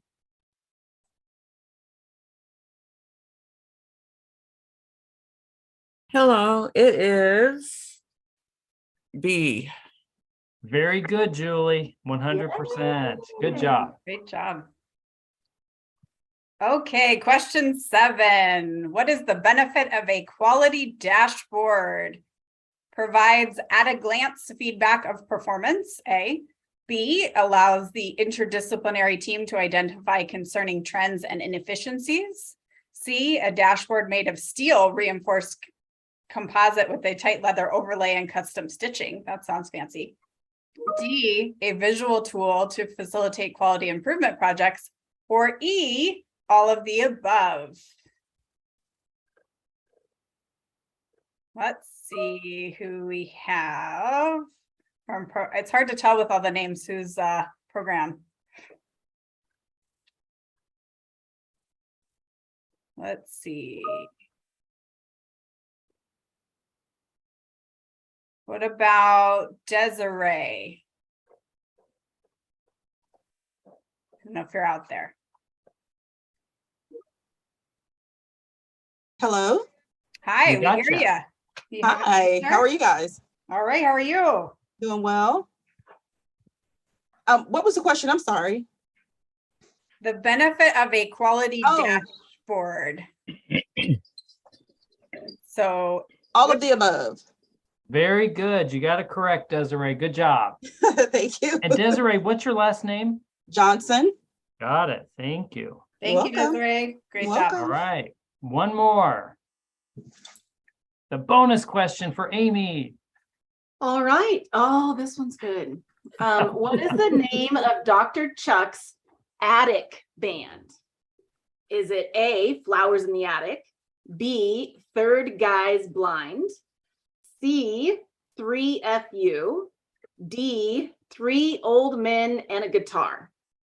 And I'm going to pick, I have someone lined up, and then my thing changed on me.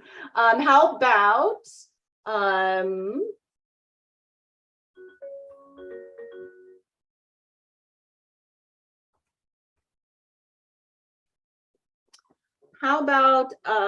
Stephanie? I'm gonna go with D. So she said 3 old men and a guitar, and that has been the answer of choice. But no, it's 3FU, which stands for 3 floors up. All right. That's a great picture, though. Did he share Yes, that? it was. Thank you, Dr. Chuck, for being a sport. A sport. So let's go ahead and quickly, we're going to run through the press of your luck period as quickly as we can because we're running out of time. And we're going to get our people set up. Okay. All right. Jazzy. Nazzy. Let me move this box. All right. So we've got 2 players. And that's Amy. All right, you guys. So remember, I'm going to start the board and you're going to tell me when to stop. And then if you want to keep spinning, you're going to let me know. If you want to pass your spins, you're going to let me know. Who's going first? It is going to be Marley. Okay. And I'm going to get the spins put in there because it's 3 and 3. It's even. What? I don't know. All right, so here we go, team. So Marley, you're first. All right.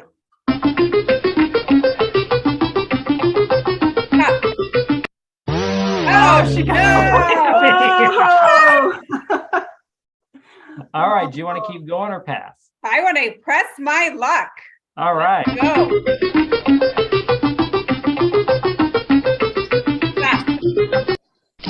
So you got 250. You want to keep going or press or pass? I will press my luck. All right. Better than that. No whammies. No whammies. Big money. So 750. All right. So it's Amy's turn. Amy, are you ready? Yep, I'm ready.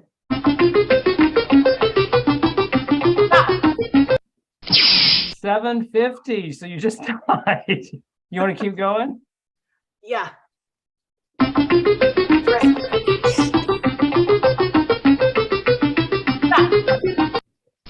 750. You got one more spin left. Do you want to pass it or you want to keep going? I'm gonna pass it to Marley. All right. I really don't know how to Marley gets another spin, so you got to beat 1500. Are you ready, Marley? Ready. Let's go. Whoops, it's not letting me switch. Okay.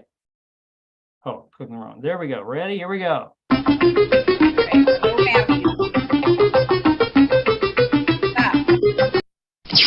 Oh, so she did not win. It is. Oh no, she got plus a spin. You get to go I got again. a spin. Oh.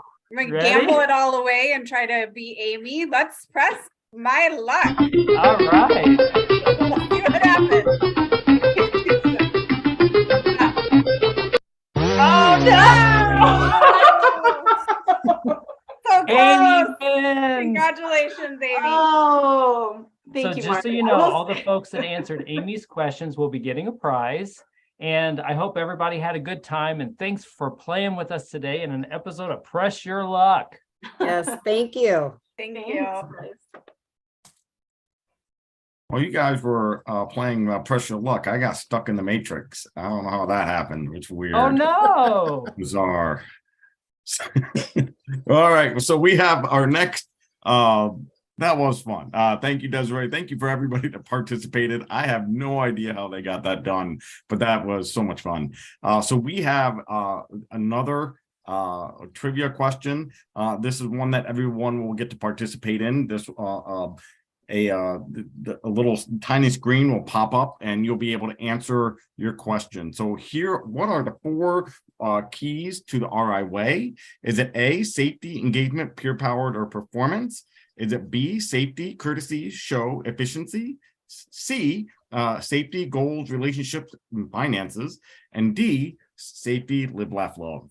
So we'll give you guys all about like 5 seconds to respond. It looks like everybody's, coming in at one answer, and they're in a. And we'll go in 5, 4, 3, 2, and the answer is letter A. So that is, all right, there we go. So it is safety, engagement, peer powered, and performance. So everybody, this was a lot of fun. I appreciate everybody's time in coming today. This was just when you thought you couldn't play games at the office, welcome to RI. So anyway, we want to take a little bit of a break, so we are going to take a 9-minute break. So if you guys could come back at 45 after the hour, 15 till, to wherever you are in the country. So for some of us are getting their lunch, some of us are getting their coffee. So we'll see you all in about 9 minutes from now. Thank you, and have and then you'll be back with Sonia Dryden, who's going to take you to the second part of the day. Thank you all, and thanks for having a great day.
I don't have time to do that.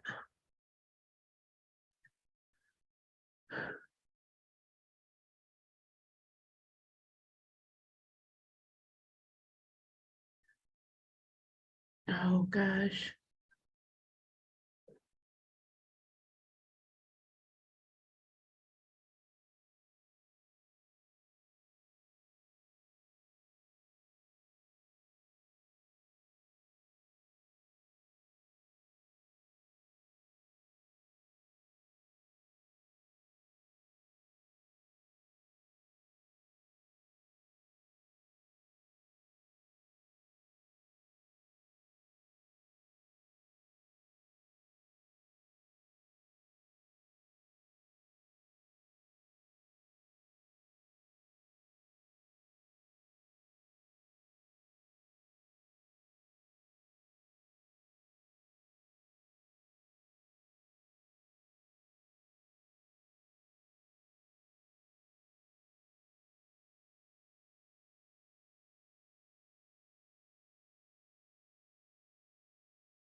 Hello, are we back? Yes. Hi, everyone. Welcome back to part 2 of our RI retreat. My name is Sonia Andrade, and I am the program director for outpatient for the state of Delaware, and I'll be your host today for part 2 of today. We look forward to having you with us today and having some fun. Hopefully everyone is ready to have fun with us. So I want to get into our first segment. We're pleased to have a panel of our colleagues at Behavioral Health Link join us for our next session. This discussion includes the executive leadership team of BHL. I will be now turning things over to our panel moderator, Deepa. Deepa, it's your turn to take it over for us. Great. Thank you so much, everybody. It's really a pleasure to be here at this great RI retreat. I'll have to say we're going to try to step up our game here to really also demonstrate how much fun we also love to have at BHL. What we decided to do today, what we really want, our hope is to basically give everybody an idea of who BHL is, what we do, and how we really interact and work together on the 5 lanes. I think as was said yesterday, it's really important to understand how 5 lanes all operate. And I'd like to start by first, well, let me just introduce myself. I'm Deepa Avula. My background is that I was at the federal government, Substance Abuse and Mental Health Services Administration, in several executive roles. The final roles I had there were the Chief of Staff and Chief Financial Officer, where I oversaw the Centers for Substance Abuse Treatment, Prevention, and Mental Health Services, and the Office of the Chief Medical Officer, as well as census data activities. I then moved to North Carolina, where I became the Commissioner for Mental Health, Substance Abuse, and Developmental Disabilities. And I'm really pleased to be the Deputy CEO now at BHL, where I'm able to see a lot of the work that I've done at the federal level really be kind of operationalized on the ground. It's super exciting work. So what I'd like to do is have each of my wonderful colleagues introduce themselves, sort of give a line about their background and what their role currently is in BHL today. So Michael, can we start with you? Thank you, Deepa. It's good to be with everybody. I'm Michael Claeys. I've served as the president and CEO of BHL. Been with the company going on about 1.5 years now. Great, thanks, Michael. Sue Ann?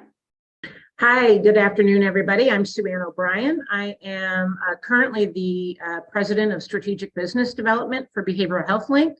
Some of you guys know me. I was formerly the chief operating officer for RI for 6 years before moving to Atlanta and joining the amazing BHL team. So happy to be here today.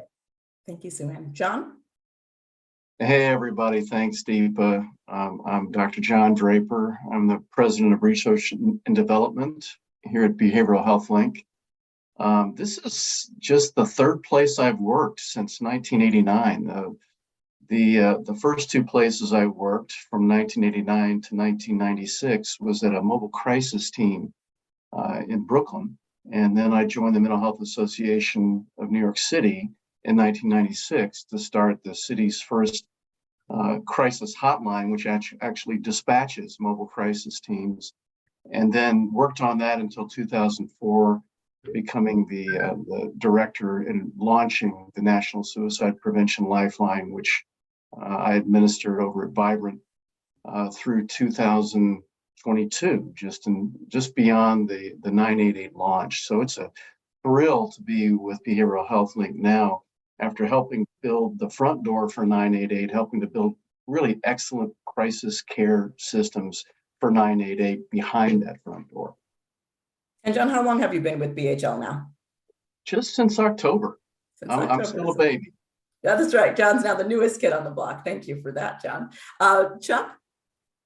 Hey, everybody. I'm Dr. Chuck. In my side time, I spend time as medical director for Behavioral Health Link. I've got my BHL logo on, and then I'm going to do a Mr. Rogers and change over to my RI shirt for the next segment when we're doing the RI. Got 3FU on the back of that, don't you? The 3FU is only comes out of the attic once in a blue moon. And don't worry, Chuck, we will not ask you to publicly share who you like better. We were going to refrain from doing that. And can we have Henry introduce yourself? Hi, guys. This is Henry Wengier. I'm the Chief Technology Officer at BHL. I started with BHL early February of this year, so it's been a wild ride so far. Been having fun developing new systems and helping the RI folks with their support and IT needs. So looking forward to a fun panel here. Thank you. Thank you very much. And so I think, as you can see, we're all really excited to be here and to share our work. So I'm going to start out by asking Sue-Ann, since you are the one with the longest history really with both companies, as you think about where 5 Lanes has evolved, where it started, where it's come now, can you talk a little bit about what you see sort of BHL's role in that and how we work together with our partners at RI? Sure. And I think, together, these two companies have just revolutionized the crisis space nationally. And, initially we were operating pretty separately. We knew about each other. We admired each other from afar. I know when I was at RI, I always thought so highly of BHL and the work that the call center did and the mobile crisis teams. And we had a nice collegial partnership.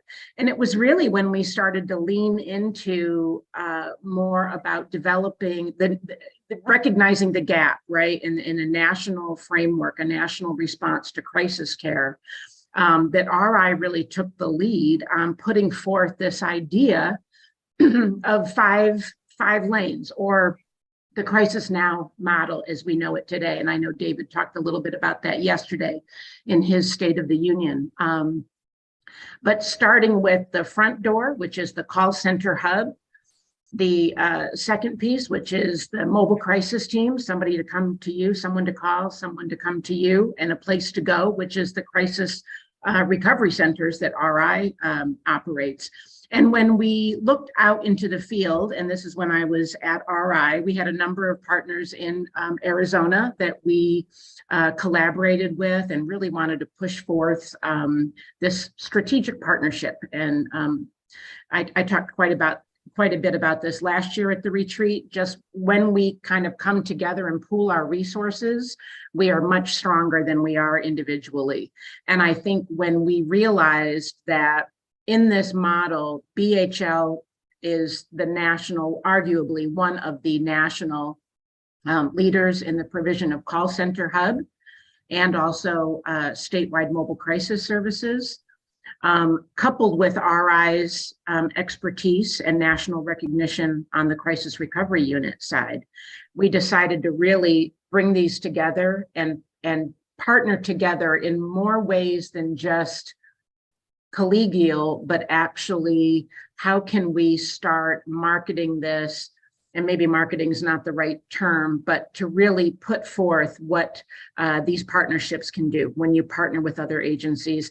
Together, we have that full continuum of Crisis Now services, and we've revolutionized that national landscape. RI bringing that underneath all their expertise, bringing the peer and recovery aspect as well. And underneath what BHL does, the call center and mobile, we have a software component that has made it possible to link all components of a crisis system and be able to connect people to care while they are still on the phone with us. So I think that going forward, we call it 5 lanes because that's kind of when we partner together, that's what we are experts in. And we definitely leverage those strengths of each other and help each other out. We've partnered jointly on many opportunities nationally. We do consulting with Jamie and his team. Sometimes we go in on bids together. We have operated services together. And I think the landscape right now, it's, I always like to say it's probably the most exciting time to be in crisis care because the landscape is wide open. There are opportunities everywhere. And I would say that not only have both of these companies been completely instrumental to drive forward this national framework for crisis care that is on par with the same system we have on the physical health side, 911, et cetera. But also in terms of care to consumers, I think it's unmatched what we've been able to do in the way that we deliver our services. So it's not just about cost savings, ER and jail diversion, which of course are huge to both of our companies. But at the end of the day, it's about people getting the right care and saving lives, and getting people connected in real time. So really proud of the work that we both do collectively, and I think we're stronger together. Thank you so much for Sue-Ann. That was an extremely rich description of where we are, where we've come. Michael, with that as the foundation, where do you, as the CEO, see BHL fit? Can you kind of tell folks what your vision is for BHL? Sure. Well, first and foremost, we want people in crisis to get care that feels like care anytime, right? At the right place at the right time. Rin, if you're on, I got a chance to listen to you on the Crisis Jam a few minutes ago, and just what a powerful story of someone needing help, having to run through the gauntlet of emergency room. She didn't go through this. Police, that is too often the pathway to mental health and wellness. And so we are firmly committed to providing alternatives, right? So in a call center, 85% of the calls we receive, we're able to resolve over the phone. So 911 doesn't need to be called. We're able to help. And the 15% that we're not, we're able to send people out in the field using this great software that we have developed now. And then while we don't operate crisis receiving centers like RI does, we have a bed management system. So, anywhere in the nation that is still operating under go to the emergency room or call the police to get mental health care is an opportunity for us to improve the well-being of people suffering with mental health, substance abuse issues, and even IDD issues. Great. So, the world is our oyster, really, and I feel really proud to be. I mean, raise your hand if you did not contribute to the national guidelines, SAMHSA national guidelines, right, on our leadership team. Me and Henry, maybe, right? I mean, we have like the dream team of people who have shaped the national dialogue around what crisis care should look like, and it's just an incredible time. It's a movement. It really is. We're really so much farther ahead the rest of the nation on this. Great. Thank you so much, Michael. Thanks. I really appreciate that. And Henry, since there's been mentioned a couple of times sort of BHL's software solution and how we use that to advance all of the things that both Michael and Sue-Ann were talking about, can you talk a little bit about the BHL platform, what it is, what it does, what its purpose is?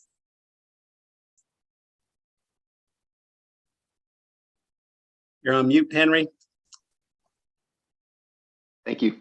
So we try to make a very holistic, integrated platform that encompasses the entire crisis management process. So we start with a call intake. So our call intake platform is 988 compliant. We capture all of the information that's required on any 988 calls.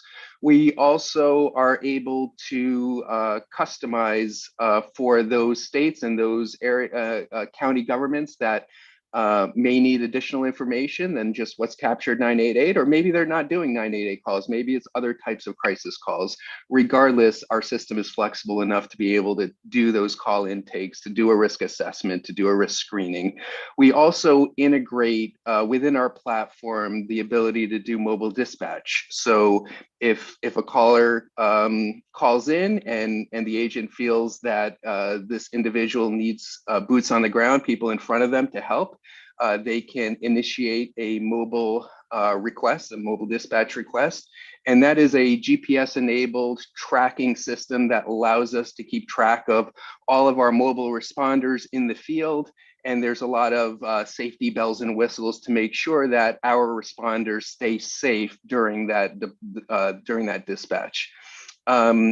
If that individual needs follow-up, if they need an outpatient referral, if they need inpatient facility, we also have those integrations within our systems as well, so they can create follow-ups. They can get people to an outpatient facility. They can get people registered for inpatient facilities. So again, trying to make this process or this platform a one-stop shop for managing a individual's crisis situation.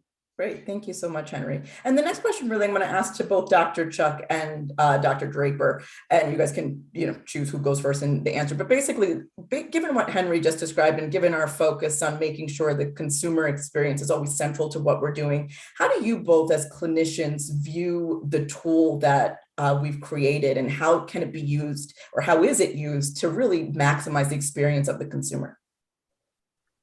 Chuck, you want to start? Sure. So we started developing this tool for our call line service, and in the development of it, the goal of it was to try to make it as streamlined and as efficient for the staff person to use as possible, but create guidelines and a framework of making sure we're asking the right questions. And then the second piece to that was, as we do that, can we help create the system so that it really helps to prompt and engage the staff person and being able to really connect with the person who's in need on that call system, and that they're not so occupied in their electronic health record work that they can't connect and do those types of things. And then we really created what I think is an exceptional framework to have that begin. And then with Dr. John Draper coming in and us working and taking it to other levels of details to match it up to Lifeline's requirements and his training and call line expertise, and helping us also build in workflow prompts and things to help capture things that we've captured during the call and easily transport it into a safety plan. It's creating a tool that I think is going to be so helpful that's intuitive, and it almost trains you as you use it to learn in how to connect with people, as well as how to assess risk, and then to help actively engage. And the last thing I'll say before passing it to John and his experience with it so far, because it's been a blast working with him on this, has been that it's not, even though we're using it right now for our call line, I think, even translating it to RI, I've learned so much in thinking about risk assessment tools and the ways you can do it better, and how we can translate that over to like electronic health records. And so I think there's future innovations down the road that would lend itself to be very helpful in our partnership in this 5 lanes piece. Great, thank you. Yeah, it's really been fun working with you on this, Chuck. And you and I've talked about how when I first started working with hotlines in 1996, we had to build a software system. And I'd been years have just been a clinician, talking with people, engaging people. But actually now I had to develop some kind of computer system that would help engage us or not be a distraction while we were engaging people. And so really from the outset, it's always been crucial for me to make sure this was a tool. Maybe another way to describe it is kind of a co-pilot in our efforts to engage people. It can't be something that is rote. It can't be something that interferes with the engagement. It just needs to support it. And that's really important. It's also important for us to make sure that this, as you were noting, Chuck, is a tool that really embraces, embeds best practices in care. So it reminds people of what we know works and what can work. And as you note, there's a number of prompts, and obviously it embeds 988 ready assessment practices and protocols and standards. So all of that is real and a crucial part of it. But more than anything, it has to be the connection with that person first. And we want to make sure that we're not only connecting with them, but we're being reminded of ways that we know work in connecting people, and also can collect that information that we have to be able to be accountable to making sure that we're serving people appropriately. And that's the data collection aspect of this, which can't be burdensome.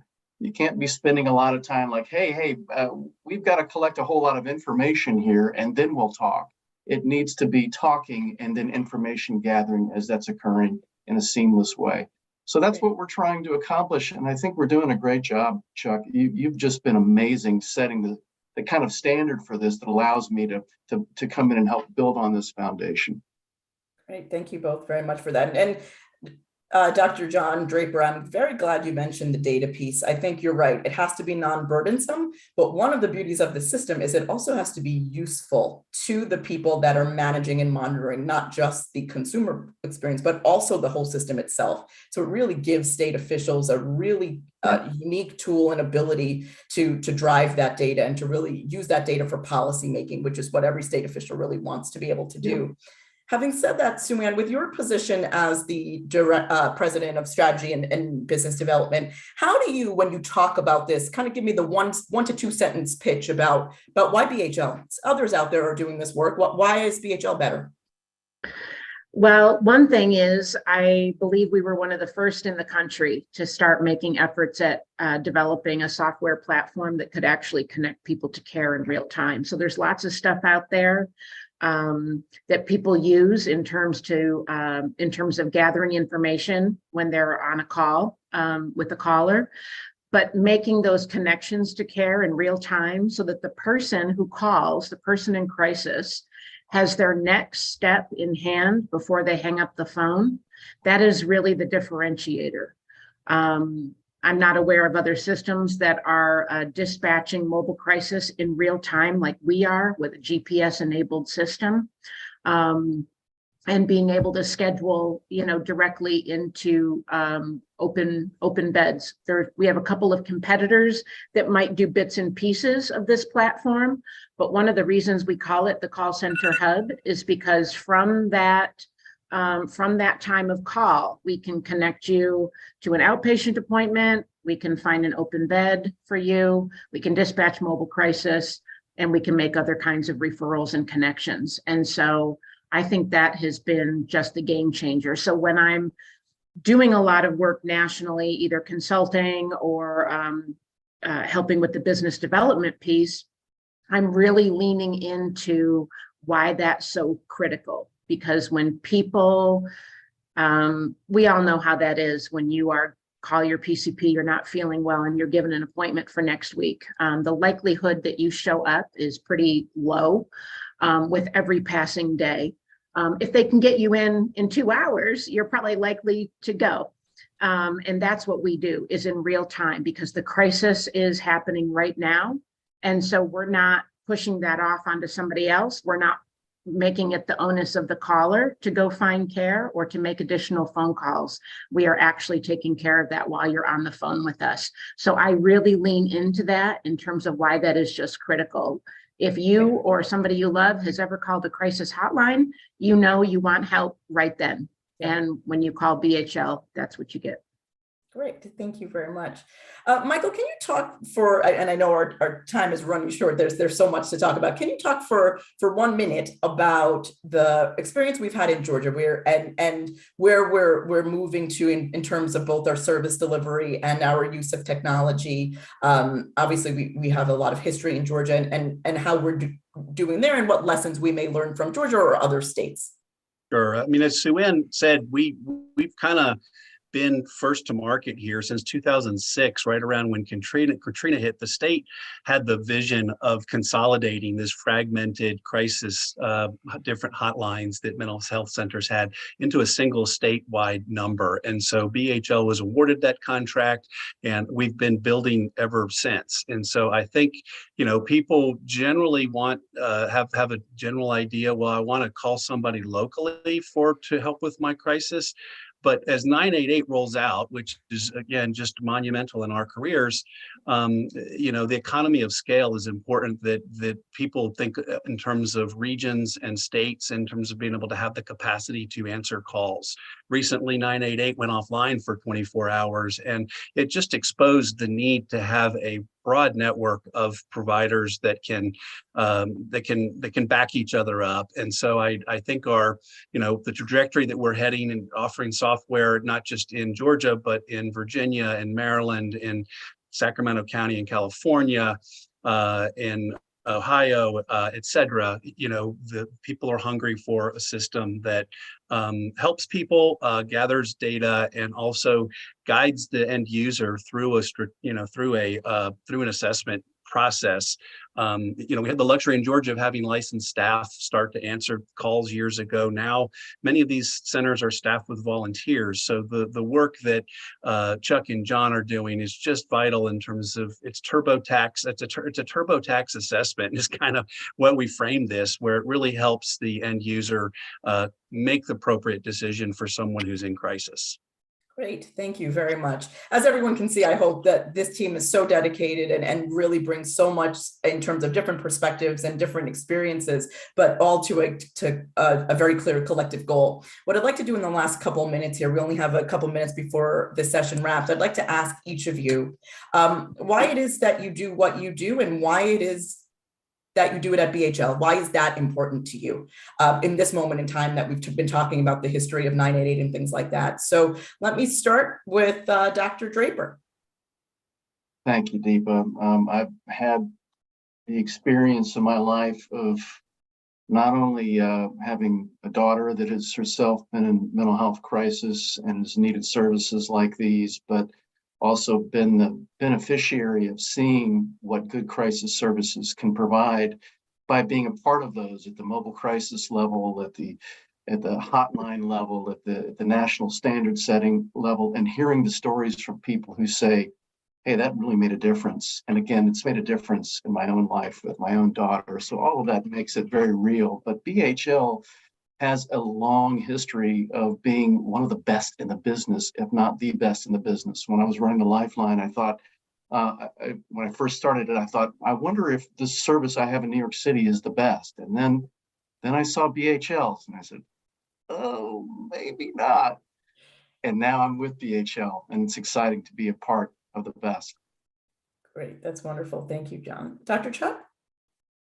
Well, Deepa, that's a loaded question. Why we do that's a lot of therapy sessions to That's right, but in 30 seconds. You can boil it down. I know why I do what we do. And then that band picture, that's a whole nother kettle to open up. But separate from that, I think one of the things that is exciting, besides the opportunity to help people, and I think it really our staff can identify with this and need to identify with this if they don't understand it, is that we are both companies as such pioneers and thought leaders and innovators in this space of how to do this well, how to do it with high quality. And that comes with its challenges sometimes, as David talked about in the State of the Union address, but it also comes through with an amazing experience and benefit to be a part of something that's bigger than us. And so I think more than anything else, the partnership of that and our 5 lanes and what we do is the thing that brings me to work every day and excited about it. Great. Thank you so much, Dr. Chuck. Sue Ann? As I said before, I've always admired BHL from afar. So I was really happy to have the opportunity to take a position with the company. I've been so proud to work here. And in my role with the national development, which is focused on expanding into other states, counties, and regions outside of Georgia, primarily that has been 2 components. One, doing a lot of consulting and training, sometimes in partnership with Jamie and his team at RI, and sometimes on our own.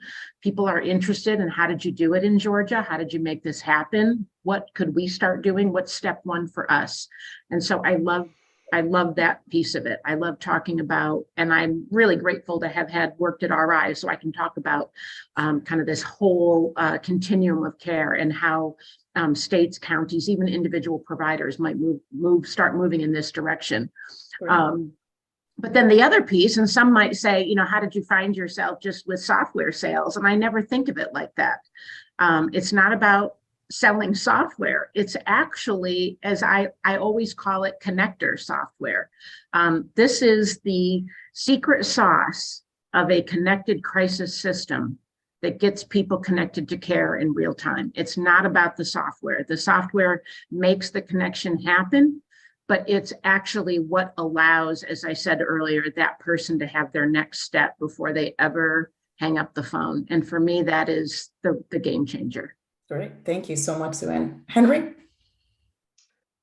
So, we all want to make a difference in our work. We all, every one of us wants to feel like their work is making a difference. I've built software my entire life, and I felt I've made a difference throughout the years and the different applications I've developed. But coming to the behavioral health industry, I've really kind of take notice that this industry is somewhat behind when it comes to technology, and being able to bring the latest and greatest in terms of technology and how to do things the right way to the behavioral health space where you can actually make a big difference in people's lives, that I've never had the opportunity to do. And that's why I really enjoy working at BHL. It's really about building something to help others, which is new for me. So great. Thank you so much, Henry. An understatement of the year, right? Behavioral health is somewhat behind on the technology front, but thanks to you, we've raised our game exponentially.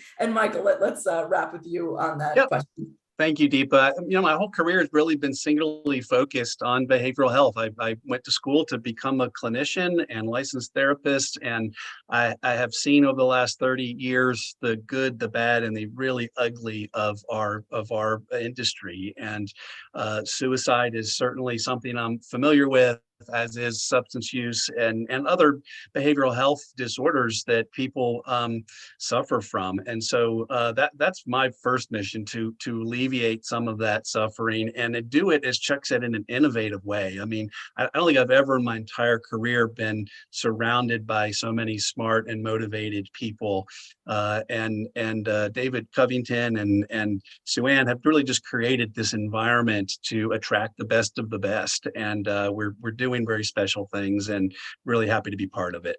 Great. Thank you so much. I'd like to thank everybody on the panel. It's wonderful to get to work every day with these amazing people, as I hope you all can tell. And one of the reasons, as Dr. Chuck said, that was a loaded question. It was a loaded question on purpose, because I think I just want to wrap by saying that all of us every day feel the stress, the pressure, the anxiety of closures, of money, of margins, of this, of that. And we just have to remember why it is we do what we do and why it is we do it where we do it. So thank you all so much for the opportunity to share. I hope that you got a better sense of who we are at BHL and what we do. Thanks very much.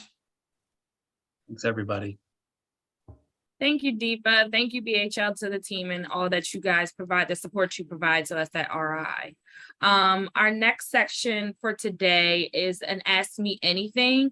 This will be presented by Dr. Wayne, the VP of Consulting and Business Development. He is also an expert in organizational development and behavioral health crisis systems. I will turn it over to Dr. Wayne. Thank you so much, and thank you to our partners at BHL. I think it's critical that everyone in the organization understand the nature of our partnership and how rich it is. I get to be your MC for this next segment. This is kind of how Oprah Winfrey got her start, so we'll see where this goes. Do we have our panel all on board? We're coming on board now, Wayne. I see that. Thank you so much, David. When I was asked to take on this role, I thought about a time in my career when I was the CEO of a children's mental health center. I kind of offered myself up for a fundraiser to have people throw pies at me. And I got more than I bargained for. It kind of falls under the rubric of no good deed goes unpunished. Some little kid, not so little, maybe 7 or 8 years old, grabbed one of the pies, and rather than being 10 foot away behind the line to throw the pie at me, he came up next to me and just smashed it in the side of my head.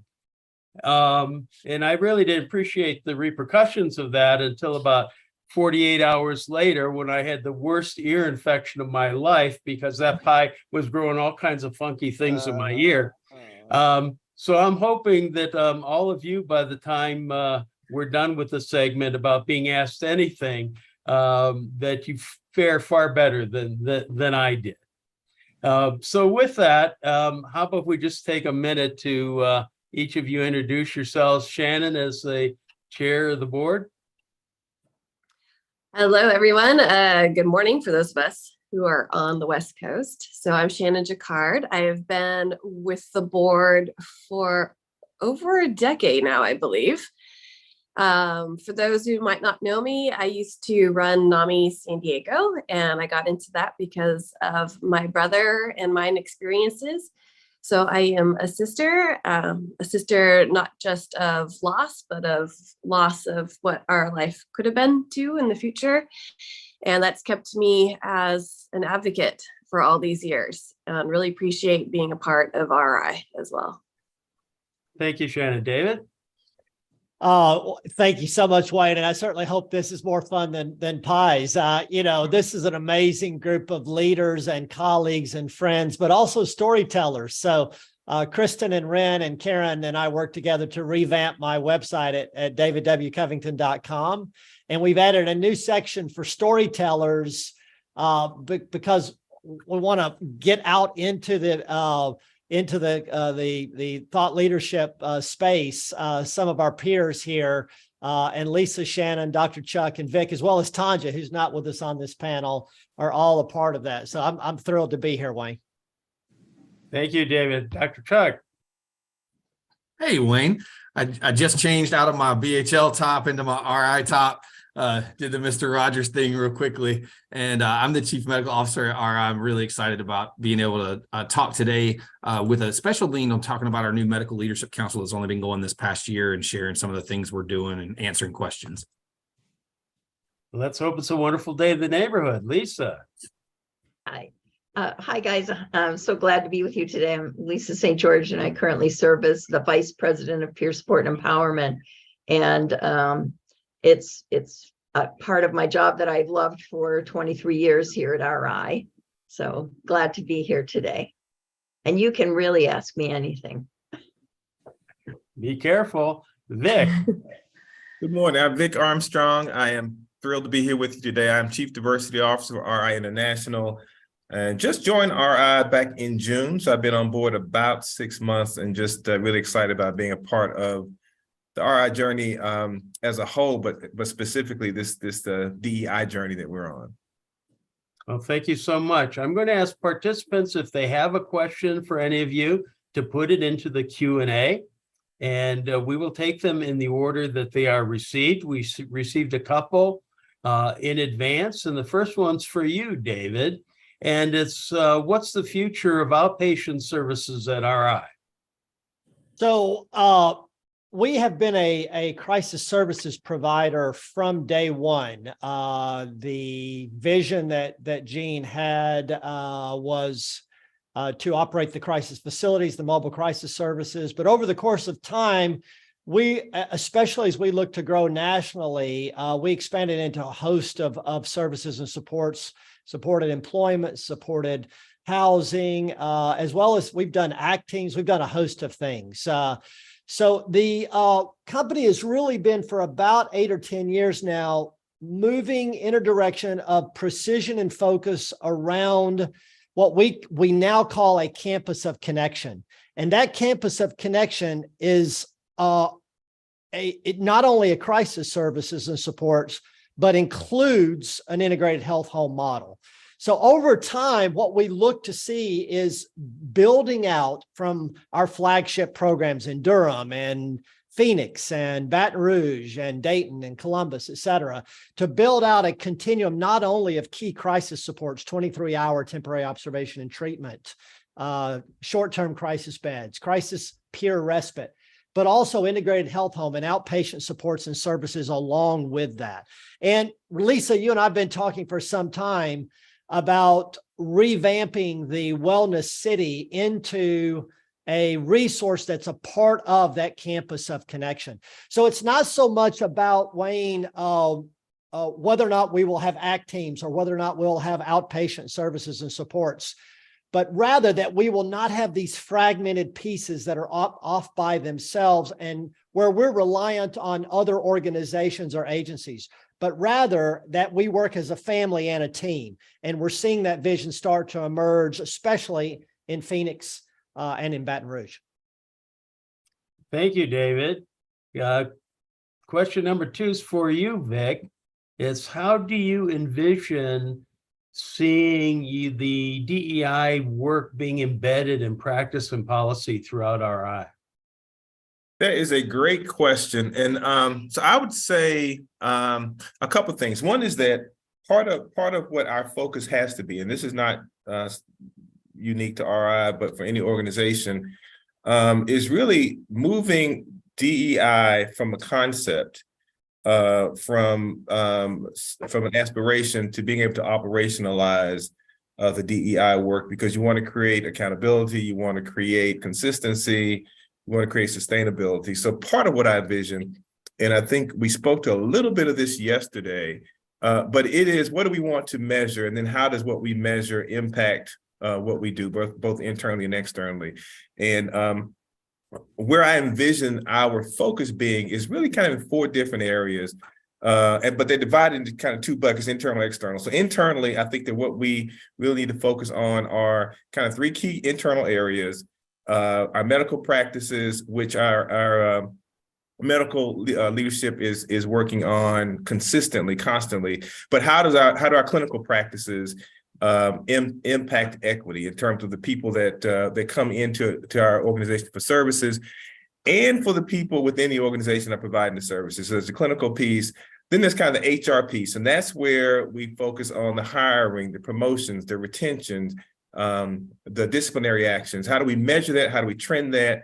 How do we build processes so that we are making sure we're doing those things in an equitable way, and that when we are not doing them in an equitable way, that we have a way of measuring and tracking that so that we can correct them. And then the third piece for the internal piece, I think, is the culture. And it's how do we, and a lot of that is some of the work that's happening in our DEI council, is looking at what kind of conversations do we need to be having internally? How do we create a sense of belonging for our folks internally? How do we create a process so that the voice of historically marginalized populations is really elevated and really becomes a part of the fabric of how we do our day-to-day business, so that all of our staff not only have a sense of belonging, but also see themselves in the work that we do. But then the fourth piece, which in many ways can be the more challenging piece and maybe a little further down the road, is kind of the external piece.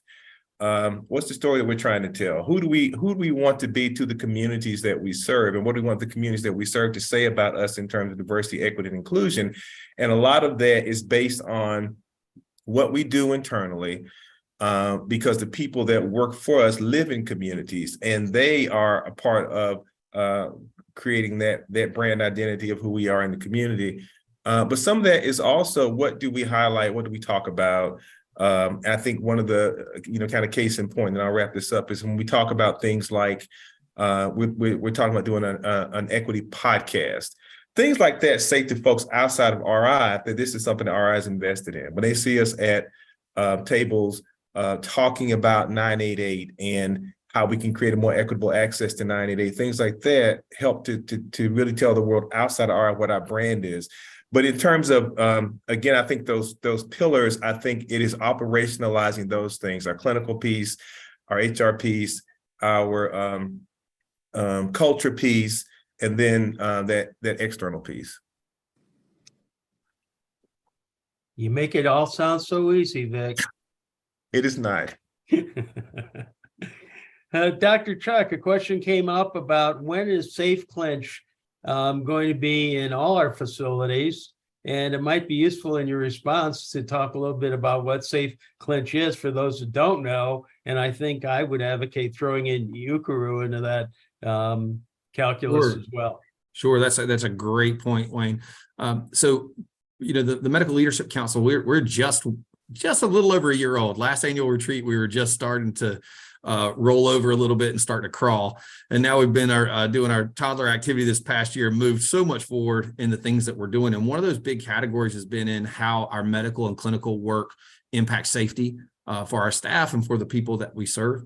And the RI way, that's our first key and the number one priority that we look at. And one of the things that we've been doing in this area of safety has been to look at multiple different ways that our staff judges themselves as feeling safe and how they feel equipped. And so it's this combination of the environment that you're in, the staffing patterns that you have, the tools that you have, the training that you have, and those systems to monitor how those processes are doing. And you have to put all those together to have really good feel on that. And of course, the one thing that we always know at RI is the most important safety component is how well our folks feel cared for and engaged, and being treated with peer-powered practices. Those things make more difference on safety than anything else. But when it comes to specific systems and tools, we've adopted a standardized approach for all of our sites across the company to have two types of training going forward. One is UCRU, which is going to, starting at new employment, will be our main form of trauma-informed care training, because that's 2/3 of UCRU is that process. But then the second part of UCRU training does involve the use of having these pads that are laid around the environment of the unit, so that staff, so that both guests and staff can see them, touch them, kind of decontaminates what they're for. They are never used as an offensive approach to anything, but they're totally in a protective way to create space and give someone who is having challenges with physical actions towards themselves or others a way to not put hands on them, but keep folks safe. And so that's UCRU. And Safe Clinch is a form of training designed that we pioneered using in our crisis center several years ago, and now several other top of our competitors use it as well. And it's a form of training that if someone is imminently dangerous to themselves or others, and you do have to put hands on them, a technique. It's training and technique about the way you do that safely, compassionately, and also keeping our staff safe. And so the mechanisms of doing that, though, has been not easy, standardizing that across the whole company. Different states have different rules about what things you can use and can't use. I just finished a meeting with leadership in North Carolina this week, getting very close to near approval of being able to activate some of that training going forward. And the second piece is training and actually having staff available. So we're going through a current audit this week. Sylvia and I will be working on looking at exactly how many ideal hours on a spreadsheet does each site need in terms of new training, ongoing training, and drills. The Medical Leadership Council has created these emergency drills for both medical things as well as safety drills that we'll be implementing this next year. And so look forward to this year coming through for all sites, this outlay of how to do the matrix model, how to have some of these KPIs that Dr. Mike was sharing in his matrix model to do that, but also trainings and things that are set up about in a more enriched way to give that to you every day. Thank you, Dr. Chuck. Shannon, as the board chair, you've been certainly involved for a long time in the governance of RI, and with the launch of our DEI initiatives, there was a strengthening of the board in terms of its complexion, if you will, and its competencies, etc. Can you share with all of us how you see these new strengths translating to assisting RI in the meeting of its mission? Well, I feel that we've been very, very blessed with so many individuals that have accepted our call to come and serve on the board. And honestly, thank you, Wayne, for introducing us to so many of these amazing individuals. I'm still kind of mad at Vic for leaving us, but then now he's back. So, that's a blessing as well. And I think you can just see by these discussions, this talks, the panel that we had earlier, how much both from the board level to the staff level to our guests, that this is really becoming part of our heart and soul in our organization, which I think is very exciting. However, I always say that as a board, our role is a supportive role to the company. So we are to respond to what the company's needs are, what your goals are, and how we can support and facilitate that with our goals, with our experiences. And so that's how we can have this mutual relationship. So if there's anything that we are missing or that we need to work on or that we have that we can support you, always please let us know. I'm an open door. Thank you for that. We had a question, which I guess I'll pitch out to any of you that care to respond. And it's concerning, outside of your role at RI, what is your personal mission? I'll take that. All right. So my personal mission in life is maybe kind of different. I don't know, but it's to come from a place of love and to do no harm to anyone. And so it certainly fits with the work that we do at RI. And perhaps that's why I feel so comfortable working at RI because that is how we work. And so I don't have to shift my life mission to be able to fit in and to be able to see the sort of the fruits of the things that I work towards, showing up in our workplace. So, and today and yesterday have been a testament to the hearts of the people who work at this company. And it's a beautiful, beautiful thing to see. I really, really enjoyed it. So that's mine. Thank you. Does anybody else want to take that one on? It's a great question. And, and I actually have kind of been asking myself that question, I think, of late, because it can even seem, I think, to us individually that your mission changes over time. But it's really, I think, more about how you walk out that mission that changes over time. The things that I have always been passionate about have been kind of the social justice issues. Even the way that I've evolved into an equity focus really started with advocating for people living with mental health challenges as an historically marginalized population, and then just expanding that and evolving it. And so what I have always been passionate about is social justice, which has played out in suicide prevention and awareness, reducing stigma around mental health challenges, reaching historically marginalized populations. But I say that to say this: what I have come to learn is that my personal mission is to satisfy my own curiosity, because I'm just very curious, and each question leads to another question. What if we did this?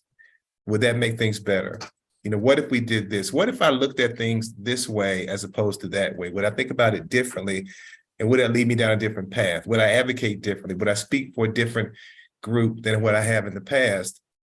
And part of the reason I say that is because I look at where I am in terms of many beliefs now, from LGBTQ advocacy to even the work I do in the mental health space. And so I do come back to that point of, at the end of the day, I think for me, it's about satisfying their curiosity, which fortunately happens to be piqued by things that impact people.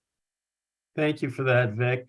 The next question is going to take us from the more esoteric to the much more concrete. And this one's for David.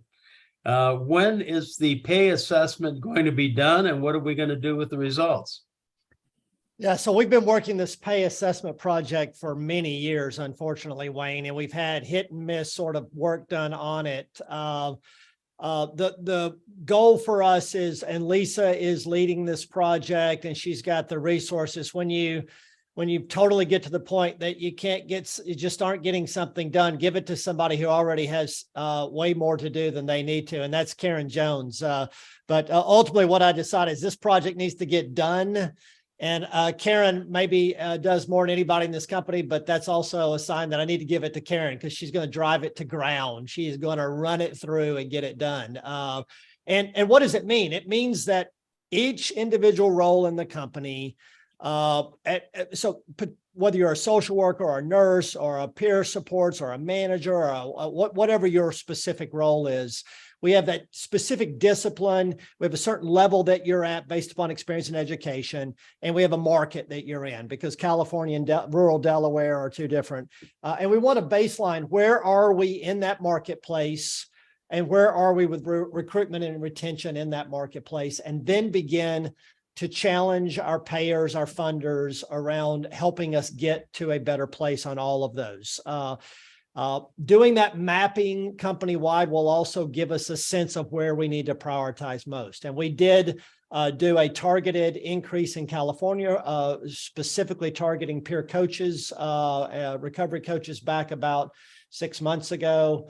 So the goal is to drive this over the course of the next few months and begin to enter that into our equation.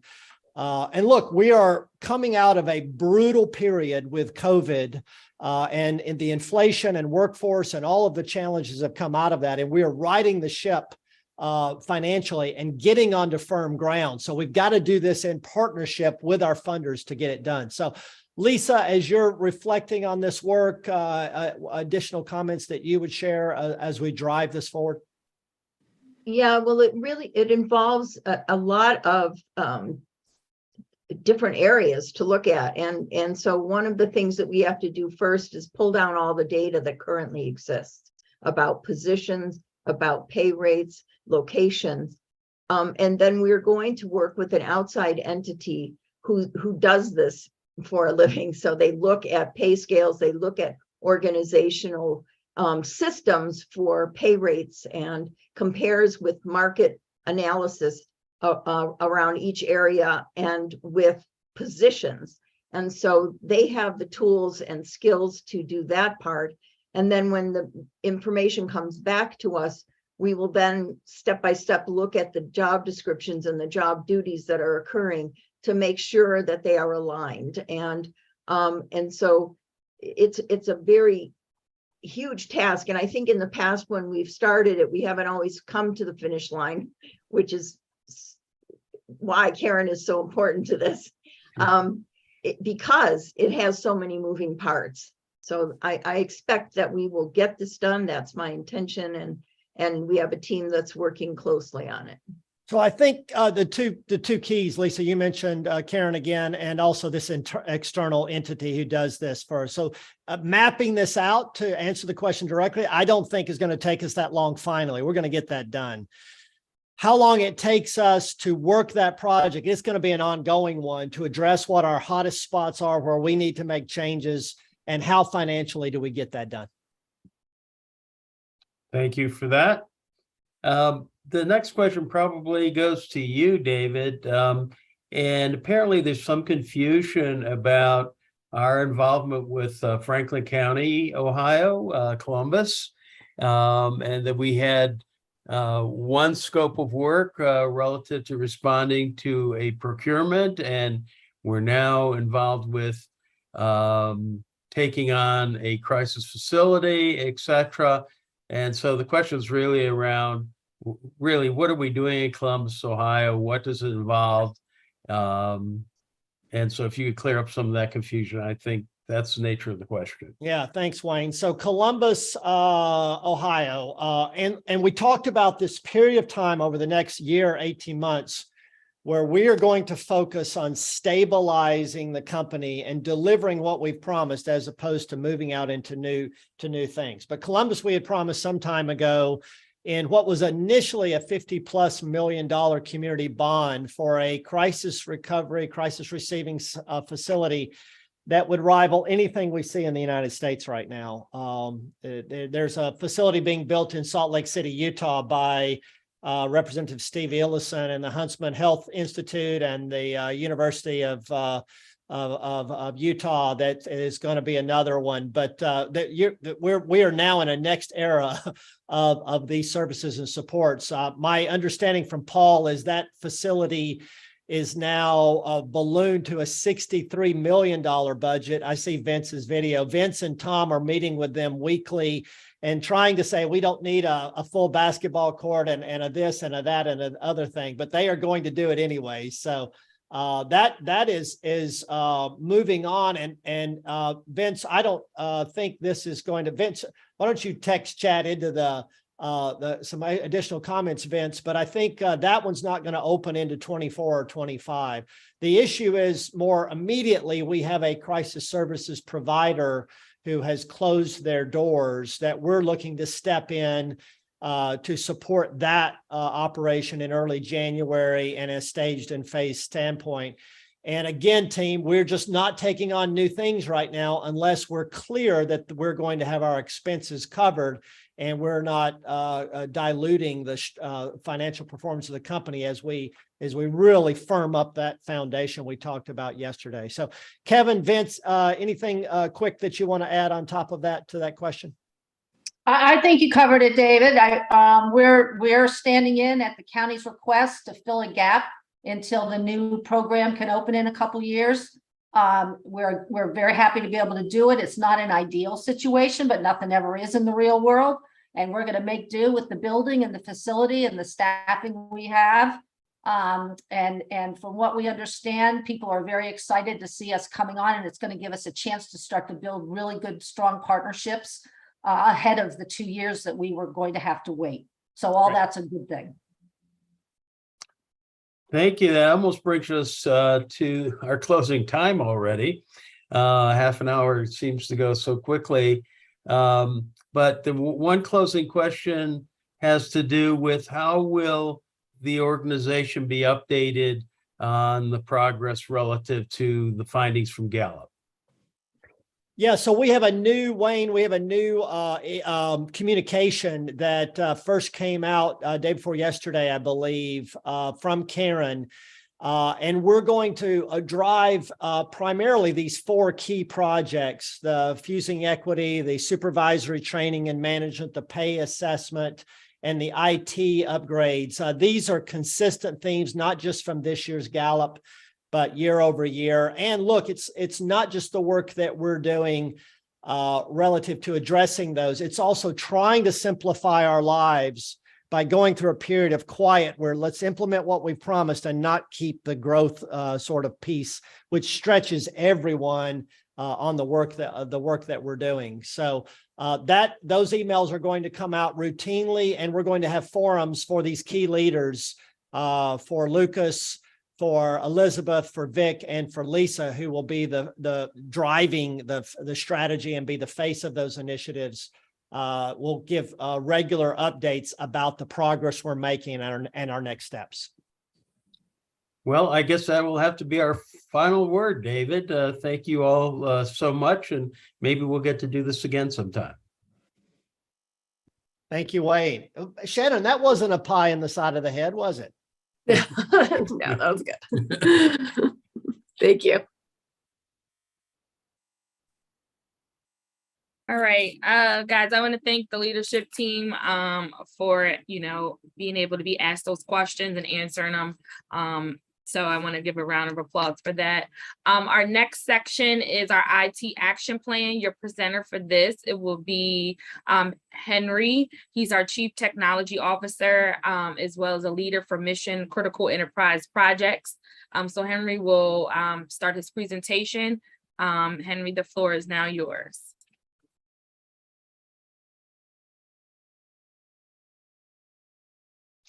Yep, this is actually Lucas. Thank you. Henry, you want to, and then I can take over? Yeah, sorry about that. Yes, this is Lucas Brew. Lucas is our Senior Director of IT Operations and Security at BHL. He also leads the RI efforts in terms of technology and equipment and security. So, Lucas, the floor is yours. Awesome. Well, I have a slide here, but I guess I can use it. I was thinking about just talking so you can see my pretty face instead of the words on the screen. Let me just get this pulled up here to share. Share screen, and we're going to share this. All right. All right, can everybody see that? I would assume so. Just if you don't, put a chat in or say something, let me know. I just want to give an update kind of on where, hey, can you guys still hear me? I just got an alert saying my Zoom quit. Nope, you're good. Okay, perfect. That was bizarre. But I wanted to give an update on where we are in IT now. I've been on since shortly after the 4th of July and have been kind of getting my feet in and diving in everywhere. I've met a number of all of you wonderful people, and I've actually been to one site. The first week I was on the job, I went down to the Durham, North Carolina. I'm in North Carolina. I went down to the Durham, North Carolina location and was able to see a facility in action there, which was very helpful. Wanted to just give an update. The service desk has been doing just an outstanding job in getting caught up. And my understanding is that maybe a couple of years back, there were like 800 open tickets. When I started in July, there were over 280 tickets for RI on the service desk. And that number is now averaging around 50, which should be the run rate of just open tickets, waiting on equipment or waiting for a technician, et cetera.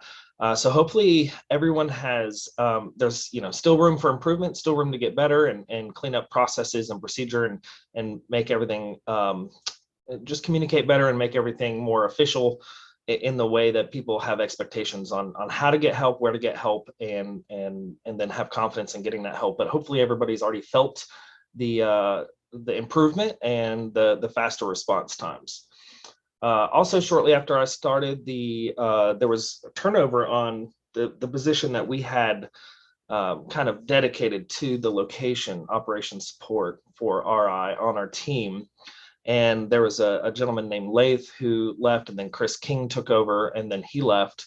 And I'm happy to announce that as of Monday, we have hired a gentleman named Joseph Haynes. He has a lot of experience in supporting remote locations across multiple states, multiple time zones, and setting up new locations and modifying and supporting it remotely. So very excited to be getting him on board and getting him up to speed with everything. And we have a lot of work to do. So he'll have a lot to do right off the bat with facilities opening, like they were just talking about in the last meeting, with this quick turnaround in Ohio, locations in Washington State and other locations in Ohio. There's definitely a lot of work to do. So very excited to have that extra resource and fully focused on the location support. And the last tier of kind of doing this, getting this improvement done, is what was mentioned in the Your Voice in Action email that Karen sent out. And the goal of this is to kind of identify properly where our largest risks are as far as where IT should be focusing attention, resources, and where the organization RI needs to be focusing the money behind that for upgrades or changes or things like that. To be able to do this properly, we have to know what we have in every location, what systems are there, how old they are, how, have they had any problems, things like that. So that's something that I'll be working on with Robert and Joseph and the service desk as well. And it's going to be the network equipment, that's the switches, the wireless, the routers that run everything. It's also going to be our relationship with FlexPrint, who is the managed service provider dealing with all the printers and copiers. It will be the CCTV systems in each location. And lastly, it will be the end user computing equipment. That's going to be your laptops, desktops, monitors, signature pads, things like that. So some of y'all might be hearing from us as we're trying to get a full picture on every site and every location and get an idea of what's there. And now the caveat here is that I'm sure there's something at every location that needs to be upgraded or needs to be fixed, but we can't do everything all at once from a monetary and a human resource standpoint. That's just not feasible. So the goal is to compile this information and then sit down with leadership and say, with my recommendations, to say, okay, here's some big risk areas. Here's where I feel like we should focus. Here's some dollar numbers tied to that, and then start working through that list with priority tied to it. So it'll not be something that IT is deciding, but the organization as a whole should be deciding what that process looks like, and then working over time to get everything up to speed to be where we are. And I think David Covington mentioned it perfectly when talking about the fast pace of the growth was also, I think, dragging some resource to just focus on opening the new facilities, which takes a lot of time. And now we need to focus on, okay, let's look at what we have, where it is, and what we need to do to get everything into the right position moving forward. So if you have any questions about that, you can always feel free to email me or send me a Teams message or anything. If you have any questions, it's been great getting to know everybody so far, and hopefully everything will continue to improve and get better, and your feedback is very valuable in that. So thank you for the feedback I've gotten so far, and we'll continue to get. And Henry, was there anything you'd like to add? I know I only had a few minutes, but that's pretty much all I needed to cover. No, I think that's great. Thanks, Lucas.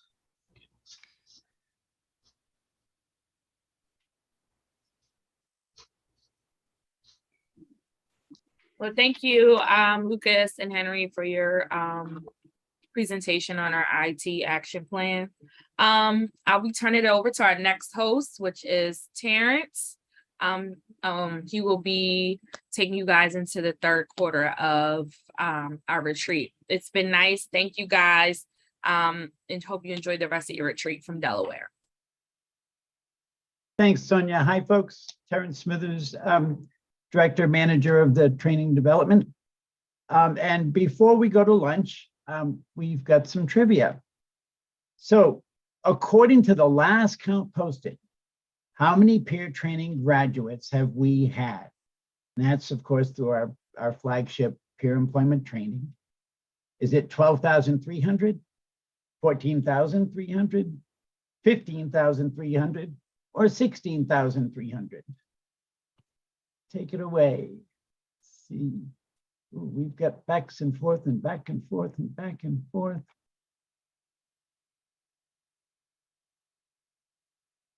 Any more votes?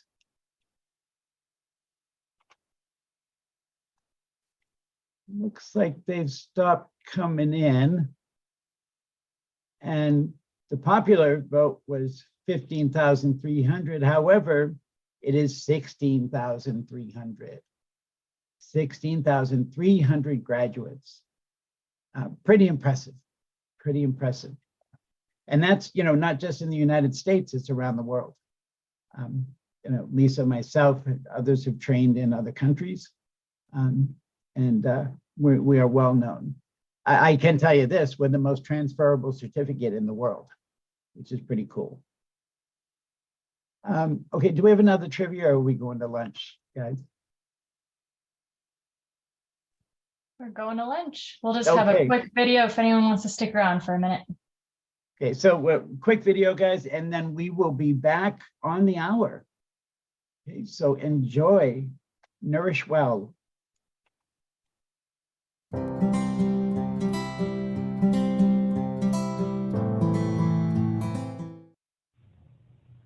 I think we can all agree that the past few years have fueled our nightmares.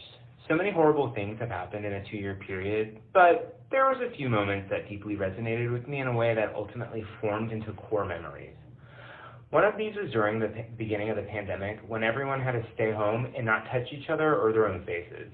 In these very intense months, we read articles or stayed on news outlets that the Earth was healing for so many years of population and destruction.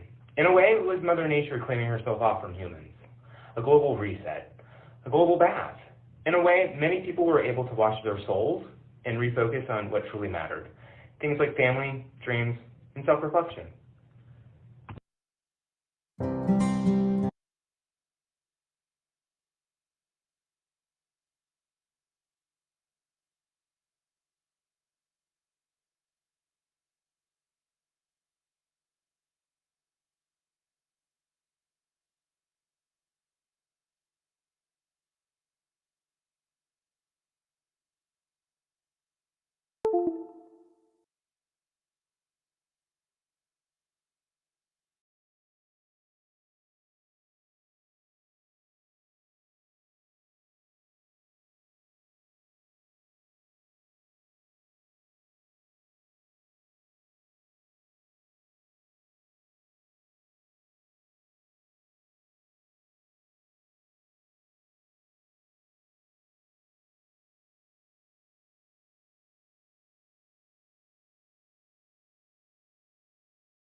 Hey, everyone, we ready to come back? I need to apologize. When we went on that last break, I said, being from Arizona, I said lunch because that's where I am. And we have family in all time zones. So it was a bit self-indulgent. I may not be much, but I'm all I think about. So we have a trivia question. If I can get the slide clicked over, thank you. So how many staircases are located in Hogwarts? 9, 57, 142, or infinite? And I know Kristen Ellis and I aren't the only two Potter nerds that know this.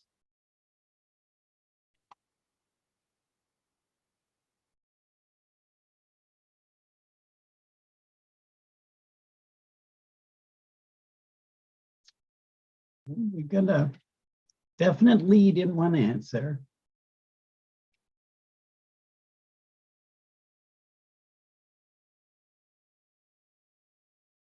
Any more?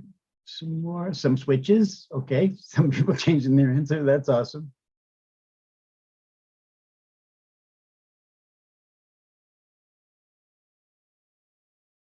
Okay, I think we have it, our results. So the group said D, infinite. The actual answer is C, 142. So congrats on 25% of you that got 142 correct.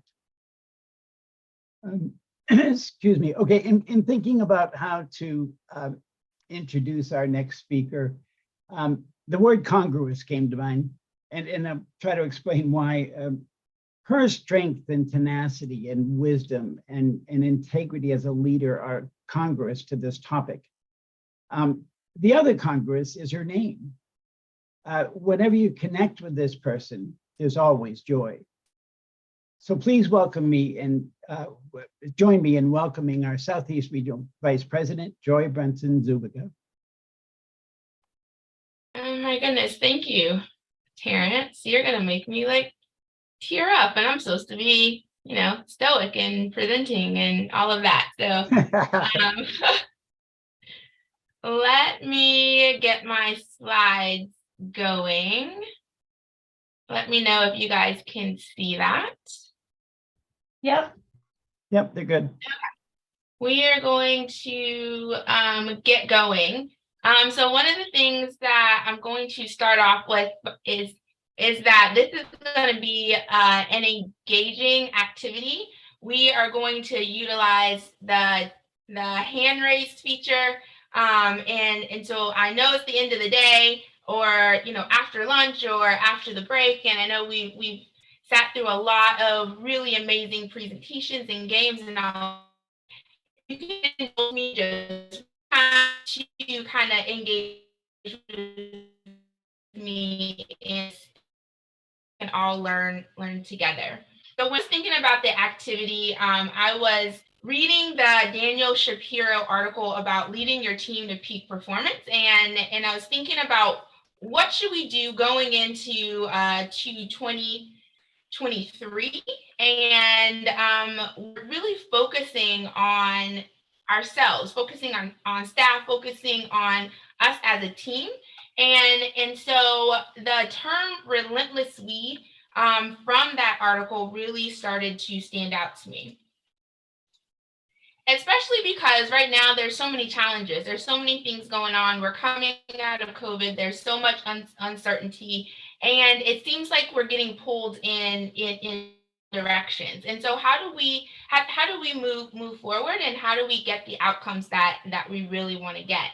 And so in this presentation today, in this activity, I want to talk about being a leader, not the old model of leadership, the person who kind of rules over everything, or the person that's expected to kind of be the one that is inspiring everyone, the one who's responsible for everything.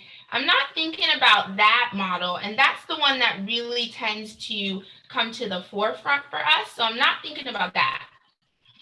I'm thinking about how do we handle some of the things that are going to be coming at us, where we've all talked about being tired. What do we do next? Really wanting to get that inspiration back. And so in this Daniel Shapiro article, Leading Your Team to Peak Performance, it really talks about the 5 lures of the tribal mindset. And what it means is that for vertigo, this is one where sometimes we can have disagreements within our teams, disagreements within our programs, and the emotions of that kind of can get in the way of us completing our goals for the day, or really functioning as a team, or really doing what we're supposed to be doing going forward. Or the repetition talks about kind of getting in this cycle, getting stuck, kind of doing the same things. You can probably think of here we go again mindset, but not really getting any different results. We kind of get stuck in this rut. Taboos is one about getting stuck in, afraid to bring issues to the forefront, wanting to not rock the boat, wanting to continue to be kind of neutral, fearful of bringing up issues, and so that can be what's considered taboos. And then assault on the sacred is something that I think would really impact us, is that whenever we are thinking about anything that like jeopardizes our core values. So if we're seeing that decisions are being made, or we're going in a direction that we feel can jeopardize our core values, it's considered an assault on the sacred. And then identity politics is the last one, and it talks about having conflicts within a team and having that team divided. So it's more about decisions being made that helps the team, or like one side, versus continuing to look at the whole team and move forward for the vision and the outcomes and the goals that we're supposed to be working towards. So these are the 5 lures that are outlined, and that every organization, including ours, we can get kind of stuck in, especially in a time of transition or a time of uncertainty. So how do we ward against that? What do we do? What can we do to make sure that we are not getting stuck in these lures? And so it talks about creating the term, creating a movement called the relentless we. And that really resonated with me, because over the last couple of years, we've had different terms, different mantras about how do we move forward together, but a lot of that still kind of focused on just kind of the top level. So creating the relentless we is how we go about kind of standing against this complacency, making sure that we hold on to our values, making sure that we move together as a team. And by looking at this, we're able to focus on the 5 levels of leadership. And I want you to hold on to this, because we are about to do our activity that's really going to bring all of this together and all of this home for us as we move into the end of our day. So the 5 levels of leadership focuses on leadership at every level. Again, I don't want to look at the kind of the old way of doing things, but looking at how can we develop or enhance our leadership at every level. So level 1 is the ability to lead yourself, the ability to get out of bed in the morning, lead your families, do what you need to do, get to work on time, all of that. That is leadership. Being able to do the task and fulfill the roles that you have been assigned. The next is being able to lead others, having others that we are responsible for supporting, encouraging, listening to, making sure everyone is working together. That is the second level and the next level of leadership. Level 3 is leading leaders. So being able to have multiple leaders that are leading teams and being able to support those individuals and helping them lead their teams. And then we have leading organizations, level 4, and then level 5 of leading strategy. But again, when you think of level 1, level 2, level 3, and when we think about ourselves, there are multiple areas where we can find that we're leaders, whether that's in our, again, personal lives or in any activities or hobbies or spiritual activities. We can find areas where we are leaders in our lives. So the leadership that I would like for us to shift to as we move into our activity is shared leadership. And the concept of shared leadership. That concept, there are leaders and there's followers. The definition of a follower is a person who commits and actively contributes to the outcome. In some areas of my life, I am a leader. In other areas of my life, I have committed to being a follower, someone who is on the team who then takes direction from the leader. And by collaborating with the leader, I can help achieve those outcomes. And then in other areas, I'm the leader. And by supporting team members, making sure I'm collaborating and doing all the supports that I need to do, then I can help with those outcomes. But it takes everybody working together to become that relentlessly and being able to move forward. So with that intro, we are going to get into our activity. We are going to play tic-tac-toe. This is something I am thinking most people have played before. Most people know how to play. And sometimes it can be seen as a very overly simplified game.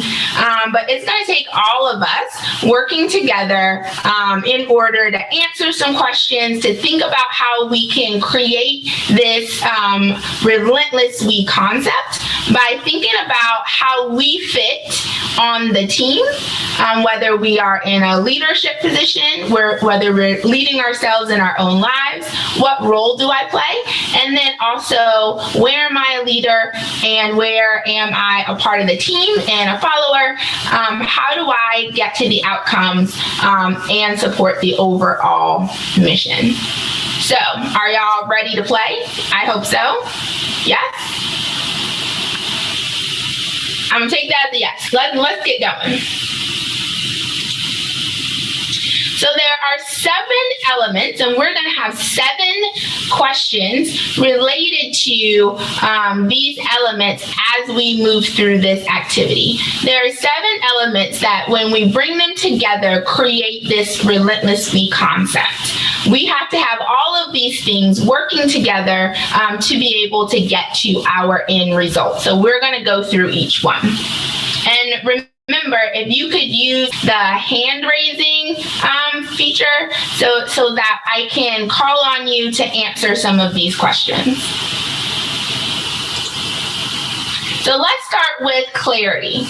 The first one was clarity, and that means to be clear on your purpose, your definition, your vision, your expectations. From the trivia question, one of the highest percentages we saw was related to our 4 keys. This is an area that RI typically scores very high on, that we understand the vision and purpose of the organization.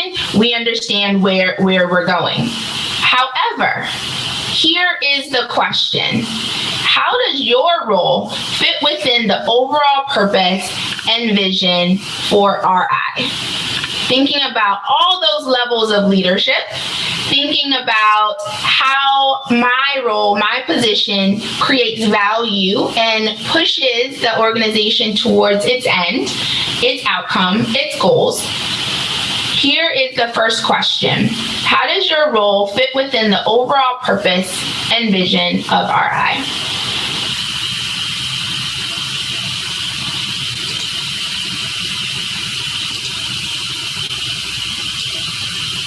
And if we don't have anyone to jump right in, I'm going to call on someone. And this is the first step in our tic-tac-toe game. All right, we have one. Mike Zeeb, let's start you off. Well, I see my role, just what pops into my head, in a couple different ways. One, my role as the director of our career center in Phoenix. I think I have an important role, and actually our team has an important role to play as we expand the Campus of Connection model and begin to build employment services beyond just Arizona and beyond where it's already happening. I feel like just because I've gotten to do so many things related to employment here, that's part of where I see my purpose continuing to grow. And then also in terms of helping the regional councils, peer leadership councils grow and expand opportunities for the voice and the role of peer people with lived experience to participate in the leadership of the company.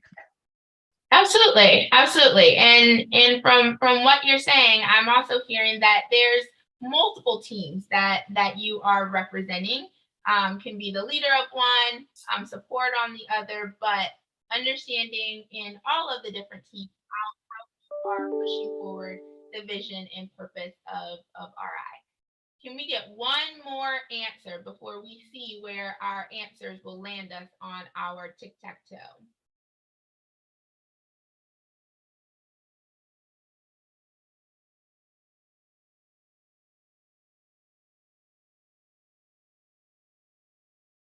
Let's see, I'm gonna call on someone. I think Monica had her hand up. Dr. Monica. Oh, perfect. Thank you. I didn't see that. Monica, can you unmute? I think so. Can you hear me? Yes. Hi. So I think our role as leaders is to really help to create environments where staff can grow and develop their skills to become that next generation of frame breaking healthcare innovators, right? Like our vision says. So creating that environment where folks feel safe enough to take calculated risks, to try new things, to be innovative, to do things that are going to help promote health and wellness for the folks that we serve, but also for our staff and for each other. And I think that we do that in our individual supervisions and our team meetings, in the way that we promote trauma-informed care, in the trainings that we provide, just in our day-to-day interactions with folks. Absolutely. And so it's important to, again, talk about not only the individual programs and how they contribute and the individual teams, but also the individual team members that are on those teams. Everyone is important. Everyone is responsible for leading themselves. And then also for being a part of that team and fulfilling the role. Everyone on that team has an important function in making sure that their team succeed, and then which leads up to their programs, which leads up to the overall mission and purpose of RI. So we had two great answers. So that gives us our first circle on our tic-tac-toe board for clarity. So we're going to move to the next one as everybody who plays tic-tac-toe. Let's see if we can get our first X and see where we can strategically place it. Let's see. The next one that we're going to talk about is creation.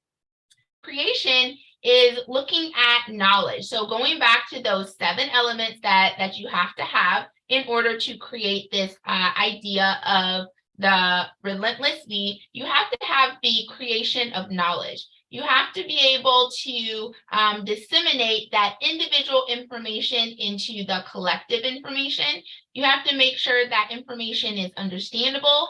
It is in a format that is usable. And as we continue to develop and learn and all of that for the roles that we play, we continue to be more efficient, all of that, we are defining the knowledge that we have, and then in that, creating more tools and more information to make sure that we are creating that shared information. So with creation, the question is, give an example of information that has been created and shared within your programs. So give an example of information that has been created and shared within your programs. Let's see if we can get a hand raised.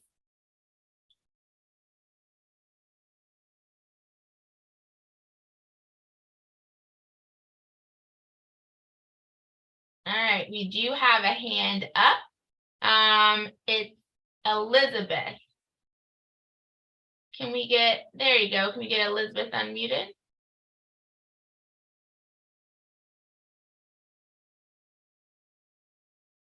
Elizabeth, I think you can go ahead.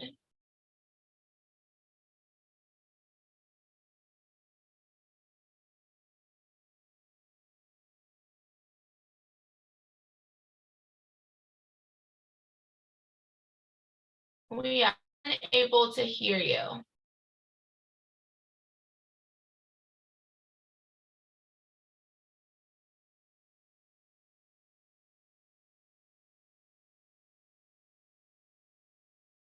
All right, can we get one more hand raised, and maybe we can come back to Elizabeth as she works on her her voice. Looks like Desiree has her hand up. Yes, ma'am. Hey, Miss Joy, how you doing? Hello, I'm good. How are you? I can't complain. So here at Dix, we created an avatar guide intake book for it started off for like our new hires, but what it ended up doing was kind of streamlining the process where our more senior staff kind of got away from doing things the way they actually were intended. And it also gave the shift supervisors that extra piece of information. So if admin is not here to help like problem solve, they have this book. So if someone gets stuck, they can go back to the book as well and like, okay, so this is where you are, this is where you went wrong, so let's try it this way.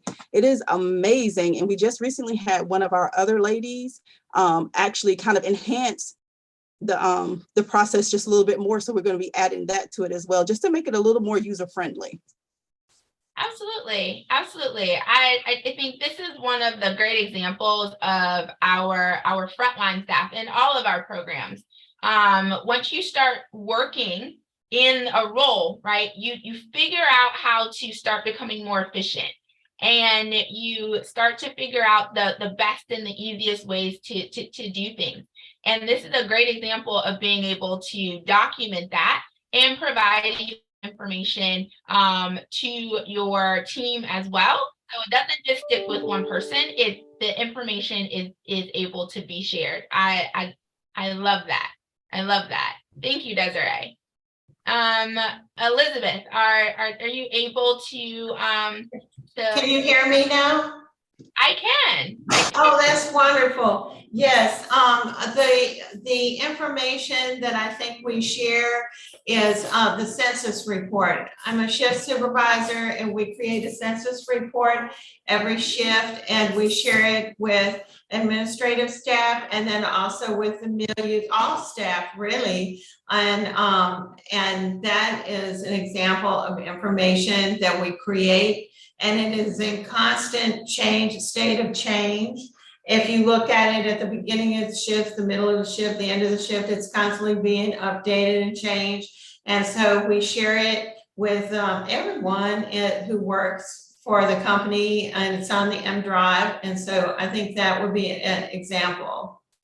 Absolutely, absolutely. Those census reports are so vital.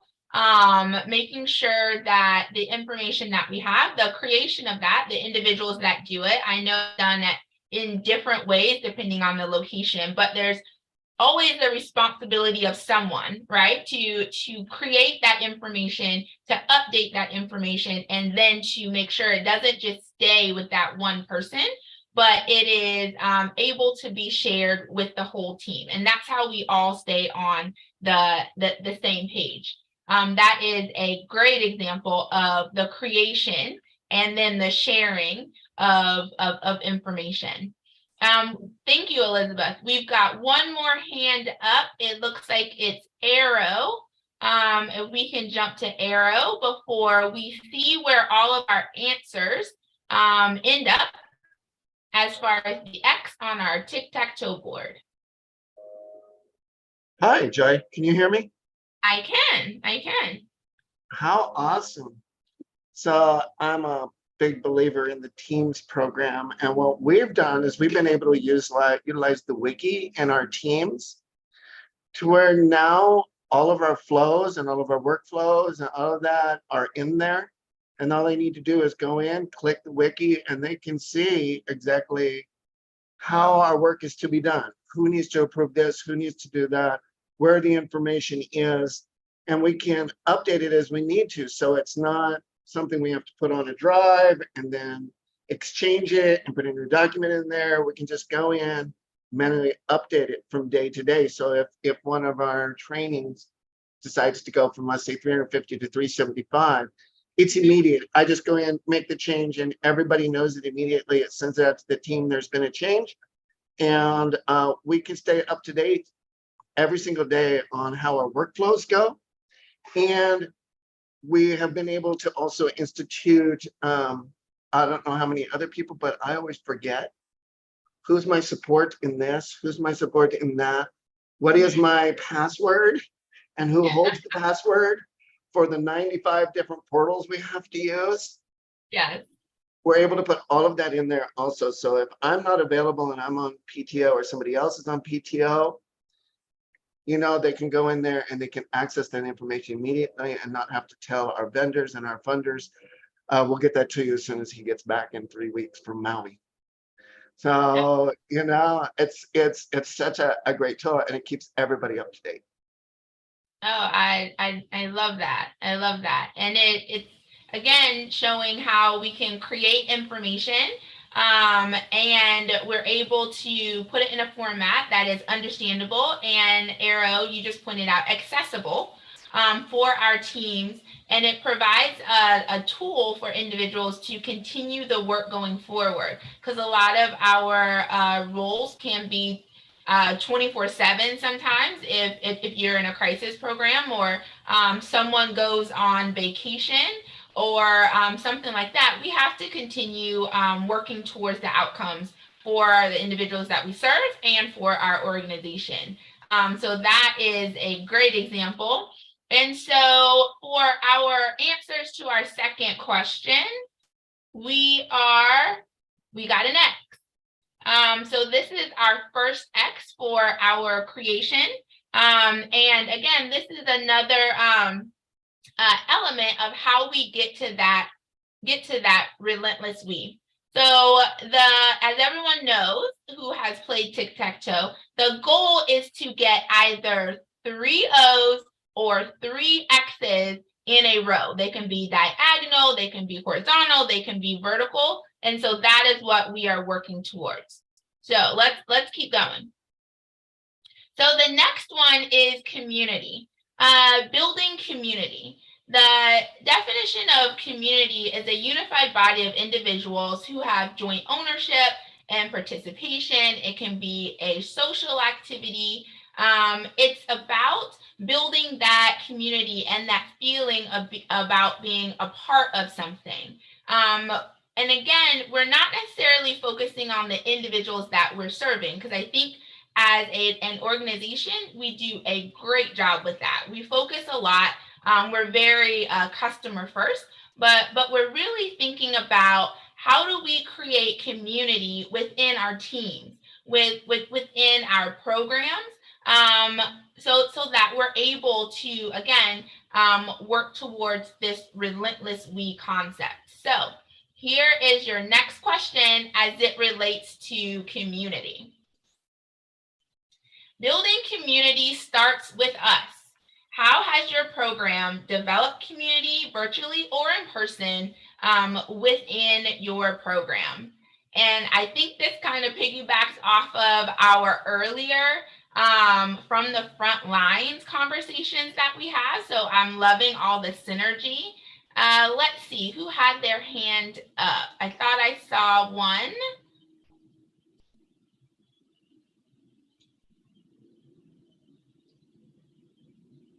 Who wants to answer this question?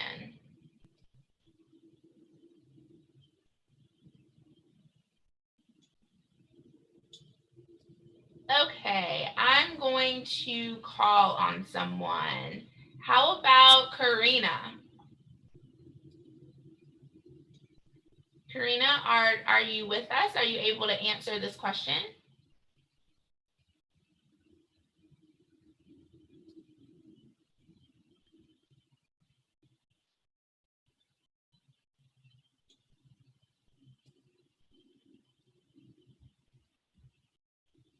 Okay, so I'm gonna keep going. Hear me? Oh, there you are. Yeah. Hi. I had raised my hand earlier for the other question. So I am Karina from the credentialing department. Everybody, hello. Our department has developed, all of the processes to get our staff credentialed with the funders. So we help all of you guys by getting our providers credentialed and our sites credentialed with the funders for reimbursement. So that's how we help within our community here at RI. So can I ask you a follow-up question, Karina? Sure. Not to put you on the spot, but kind of, sort of. Of course. Within your department, how do you build community also within your department, within your team members? Is there something that you guys do that helps to create that sense of belonging and that purpose kind of within your team? Well, we meet quite often just to discuss all of the updates that go on with the funders and with the providers. Virtually, we meet because most of us are spread out throughout Phoenix and then one in Washington. So most of our community building within our department is virtually. And we just meet weekly or even daily whenever. I'm always available for my team to be helpful in developing their skills in the credentialing department. Absolutely. Absolutely. Thank you. Thank you, Karina. Can we have one more? Any brave soul would like to raise their hand to talk about how do you build community within your program? We got a hand up, Stephanie. Hey, Joy, can you hear me? I can. One of the things that we have started as of late is we created Gallup goals. I think all of us did that. And one of the ones that our team wanted to focus on was the best friends question. And so we have started across programs doing monthly events where we get to connect just as humans. So we don't discuss work and we really engage in activities that we just get to be ourselves. And we do it virtually and in person.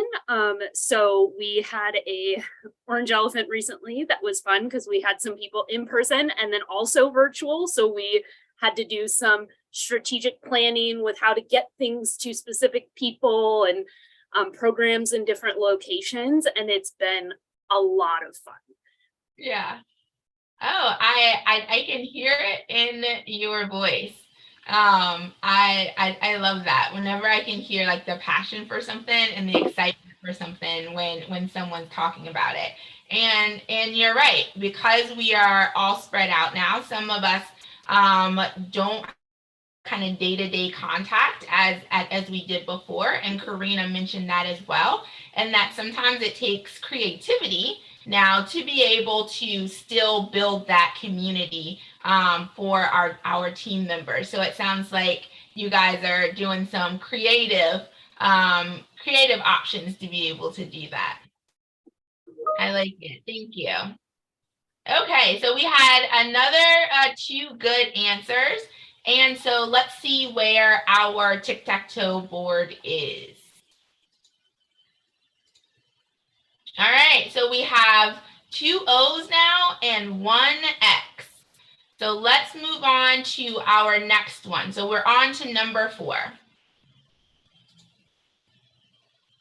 So this one really talks about how we are teaming across all vertical and horizontal levels of our organization. How do we come together and make sure that we are building that collaboration and making sure that not only are we looking within our programs, but also considering, again, the impact of our programs, our teams, our individual purpose across the entire organization. So sometimes it's harder to think about the collaboration across the organization. Sometimes we can think about getting siloed kind of in our own programs, but that doesn't create the relentless we concept.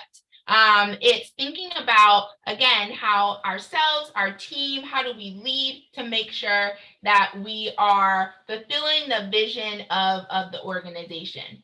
So the next one is collaboration. Again, sometimes it's easy to just kind of stick within our own teams. And not branch out. Sometimes, you know, we are the beginning of the week team or the end of the week team, and that's our identity. We don't quite spread out, or we're outpatient and crisis is here, or we're residential, or we're community, or even across our different roles. We are known for having interdisciplinary teams. And so that collaboration is really the foundation of how we create this relentless we concept. So next question, question 4. How have you sought out opportunities to collaborate with other RI programs? And I will add in not only collaborating with RI programs, but it can be an example with different roles. So collaboration between roles or different teams. But how do we get outside of our comfort zone, get outside of that siloing and start that collaboration process? So how have you sought out opportunities to collaborate with other RI programs or teams or different roles?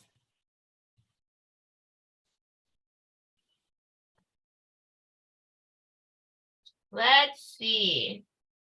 Anyone want to answer this question?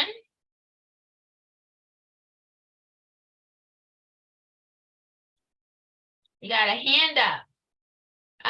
Sarah. So I recently joined the Regional Peer Leadership Council, and I did that to contribute to our program in the respite unit, as well as helping out other programs. And so the first thing that I personally do is self-care is an ethical imperative. And so I know that if I'm taking care of myself, then I could be there for other people. And the way that I've been able to support is by sharing or validating groups and what other groups can be led that RI has demonstrated to me and I've done in my learning and growth. And so I've been able to share those things with other people. Very nice. Very nice. Thank you. And joining a committee or joining a council, participating in some of those opportunities is a great way to build collaboration. So thank you. Thank you. Do we have one more?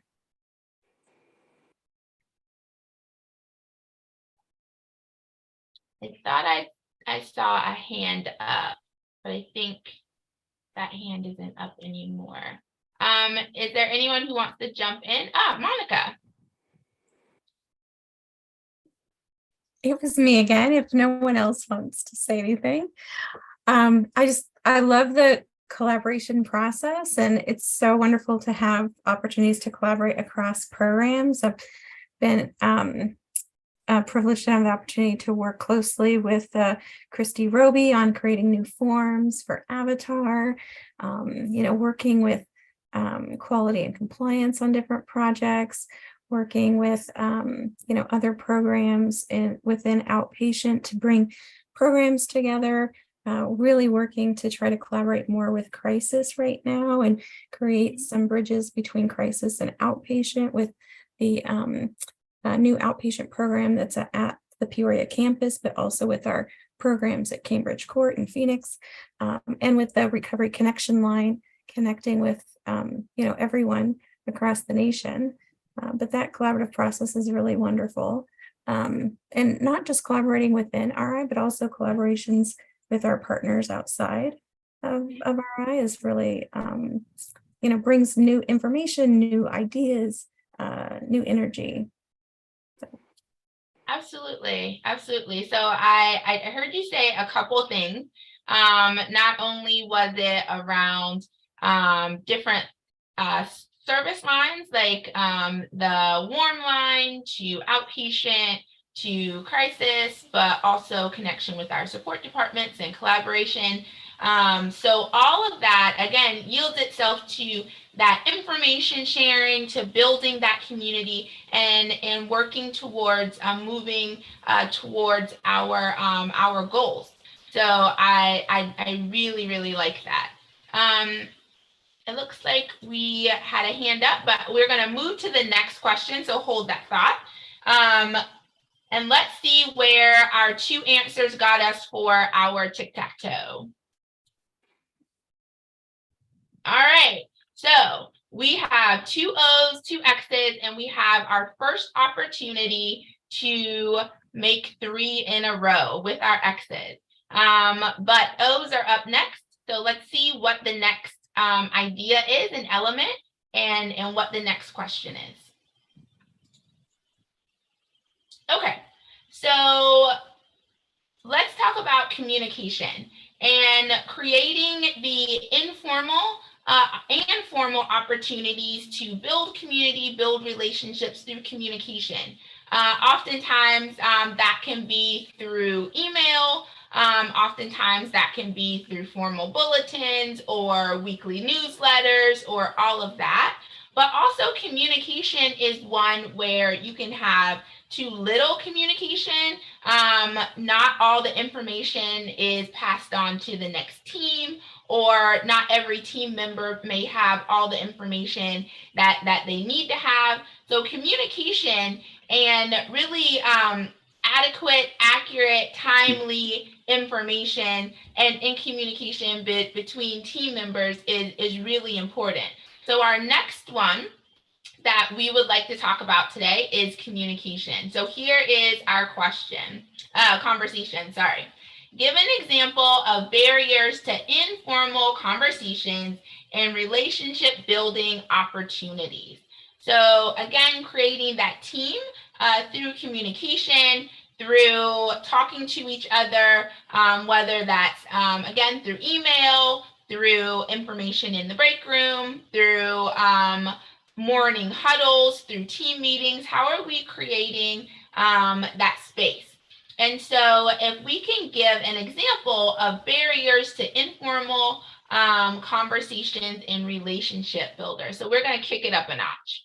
So what are some of the barriers that you guys have experienced to having these informal conversations?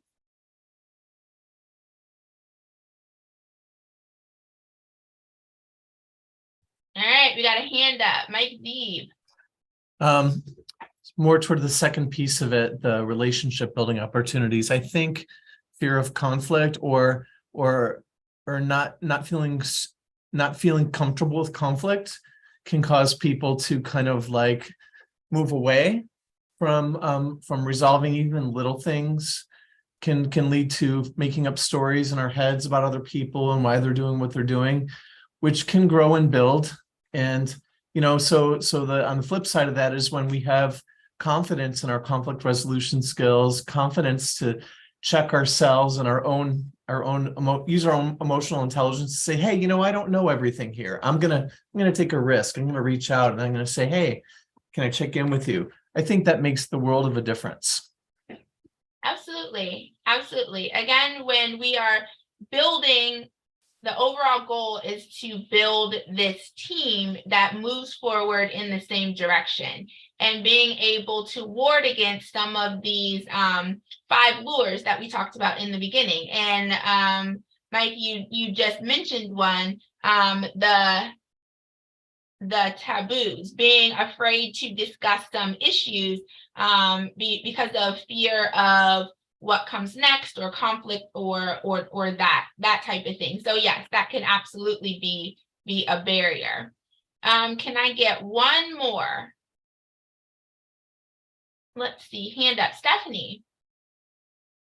Hi again. I'm privileged to work pretty closely with Mike Zeeb at different points, and to branch off of what he's talking about, I think the other thing that I have seen that has led to those stories being woven or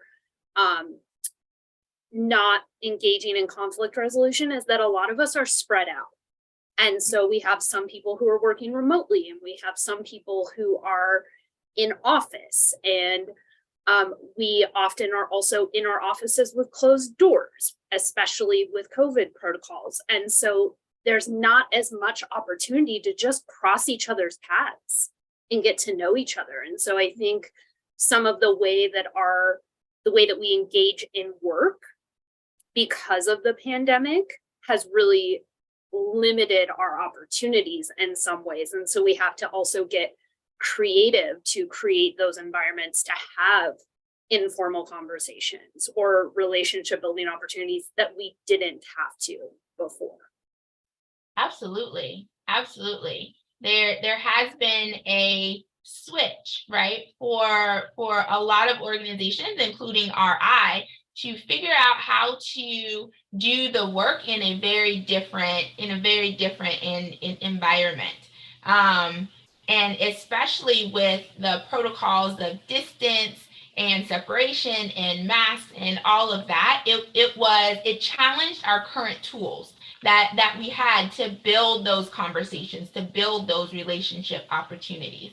So I absolutely agree with you. Okay, one more for this one. It's Sarah.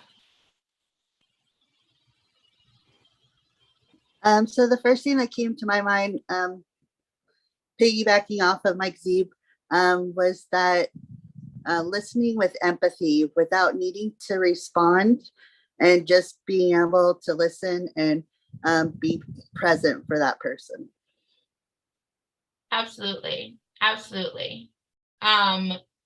Going back to those basic skills is what you're talking about. So absolutely.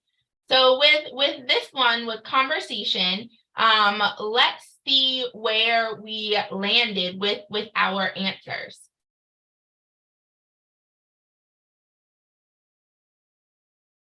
So it sounds like, from what we've been talking about with conversation, that sometimes we can miss our opportunities. So with this example, with our tic-tac-toe, we missed our opportunity to block one of the lines going through. The O's missed it, but this is an opportunity to see exactly what we need to do to build on those basic tools that Sarah was talking about, going back to empathetic listening, going back to what we have learned how to interact with others, and starting to look for other ways, being creative, that we can get back to those opportunities to have conversations, those opportunities to meet with individuals. It used to be more organic, where you could just meet someone in the break room or walking down the hall or something like that.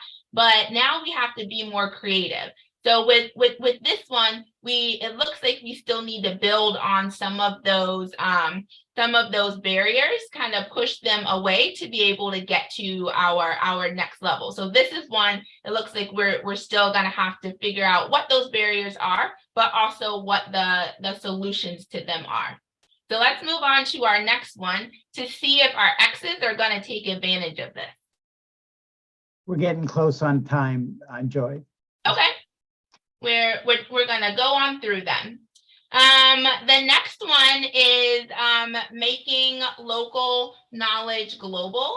And that is, again, being able to share with each other, getting out of our silos, and building that connection all the way around. So that connectivity. So I'm just going to ask the question, and because we are getting low on time to finish out our activity, let's just think about how we would answer this. In your view, how can the skills used for engagement with our guests translate to that connection with our other team members? Like I said earlier, I think we do a great job in being able to communicate and engage with our guests. And so how do we translate that over to our team members? And this is one that sometimes we can have a hard time with. So this is one that the X team would have had time to discuss and talk about how, but sometimes that decision to not connect with others, or some of those politics getting in the way, or not having those conflict resolution skills can kind of separate us from being able to connect with others. So this is another area that can really push against what we need to do. And then lastly is commitment. Commitment to being a leader and a follower, the competency and focus, the self-management, being able to lead ourselves, being able to contribute to the organization, and a commitment to being able to have a commitment to others. So in your role, what does commitment mean to you? And this is one I think we do really well at RI, being committed to our goals and vision, and being committed to each other and in moving forward. So this is where we find our win for our tic-tac-toe game. So becoming the relentless we, I'm just going to finish up now. These are the 7 elements that you need to be able to pull together to create that energy and that movement forward. Creating space, being connective leaders, having shared leadership. And the challenge is for us to do this in 2023, to be able to realize what our roles play and how we are involved in the organization, and being able to have that commitment to the organization's mission. And if you would like to do any research on our where I got this information from, becoming a relentless we, or the levels of leadership, or identifying the essential changes every leader must embrace, these are your references, and feel free to look them up. And I think that is my time. Thank you so much, Joy. I love that challenge, that right at the end there. That's just brilliant. Okay, so folks, it's time for our daily drawings. And I was just talking with Rin, we're gonna do this like a lightning round, okay? So first will be for the backpack, the RI backpack. And Ren will get those. I don't know who's getting the wheel up, but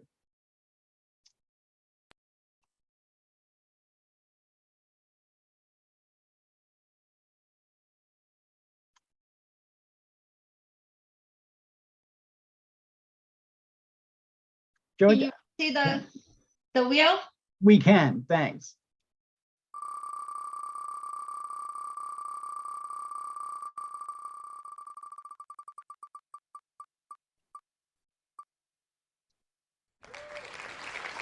Carrie Keene, congratulations, Carrie.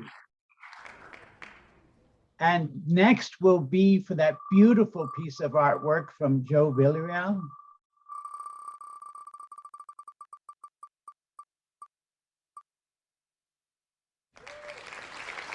Jonah Sharkey, my team, yay. Congratulations, Jonah. Next will be for, I forget what's there, a tumbler? The Perfectly Imperfect hoodie. Tammy Simon. Kristen, help me out. I don't know what the other two The prizes. fourth one is going to be a 988 hat. Oh, hat. Okay, great.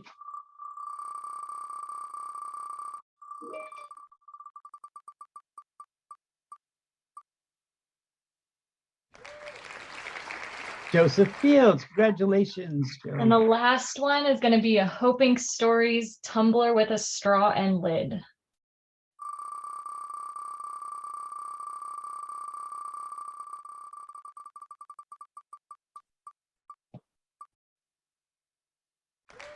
That is Kelly Seaborn. Congratulations to all the winners, and thanks for so many people participating to make that wheel so big. Okay, so we're gonna move into the close of our day. You know, again, I was trying to think about how to introduce people that I'm beyond words to introduce. But having worked with David and Shannon individually and in groups and at retreats, the word that comes to mind for me is humanity. The humanity that they embrace and that they offer and that they strive for. So I'd like to turn our closing over to Shannon and David. Thank you.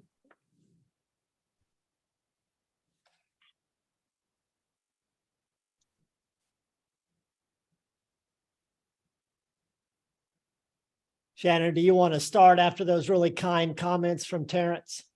Sure. I'll just want to make a couple quick comments.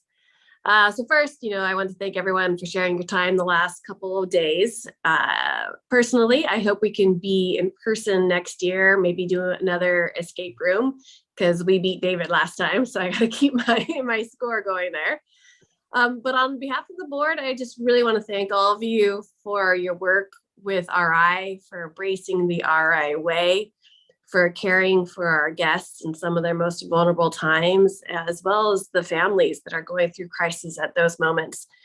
And as I stated earlier, the board is really your support group, your cheerleader. And if there's anything that we can do to help you, please let us know. I'm always available to chat at any time. So thank you guys. Shannon, and I thank you. You and Pierluigi came in early, and board members have been coming in through the week. But Shannon, your ever-present care and engagement and support and leadership is invaluable. And that word caring, which was in Terrence's, caring for our guests, it comes through in spades. And the caring for each other. I've never worked at a company in my life with this much care and support and concern amongst our team and leaders.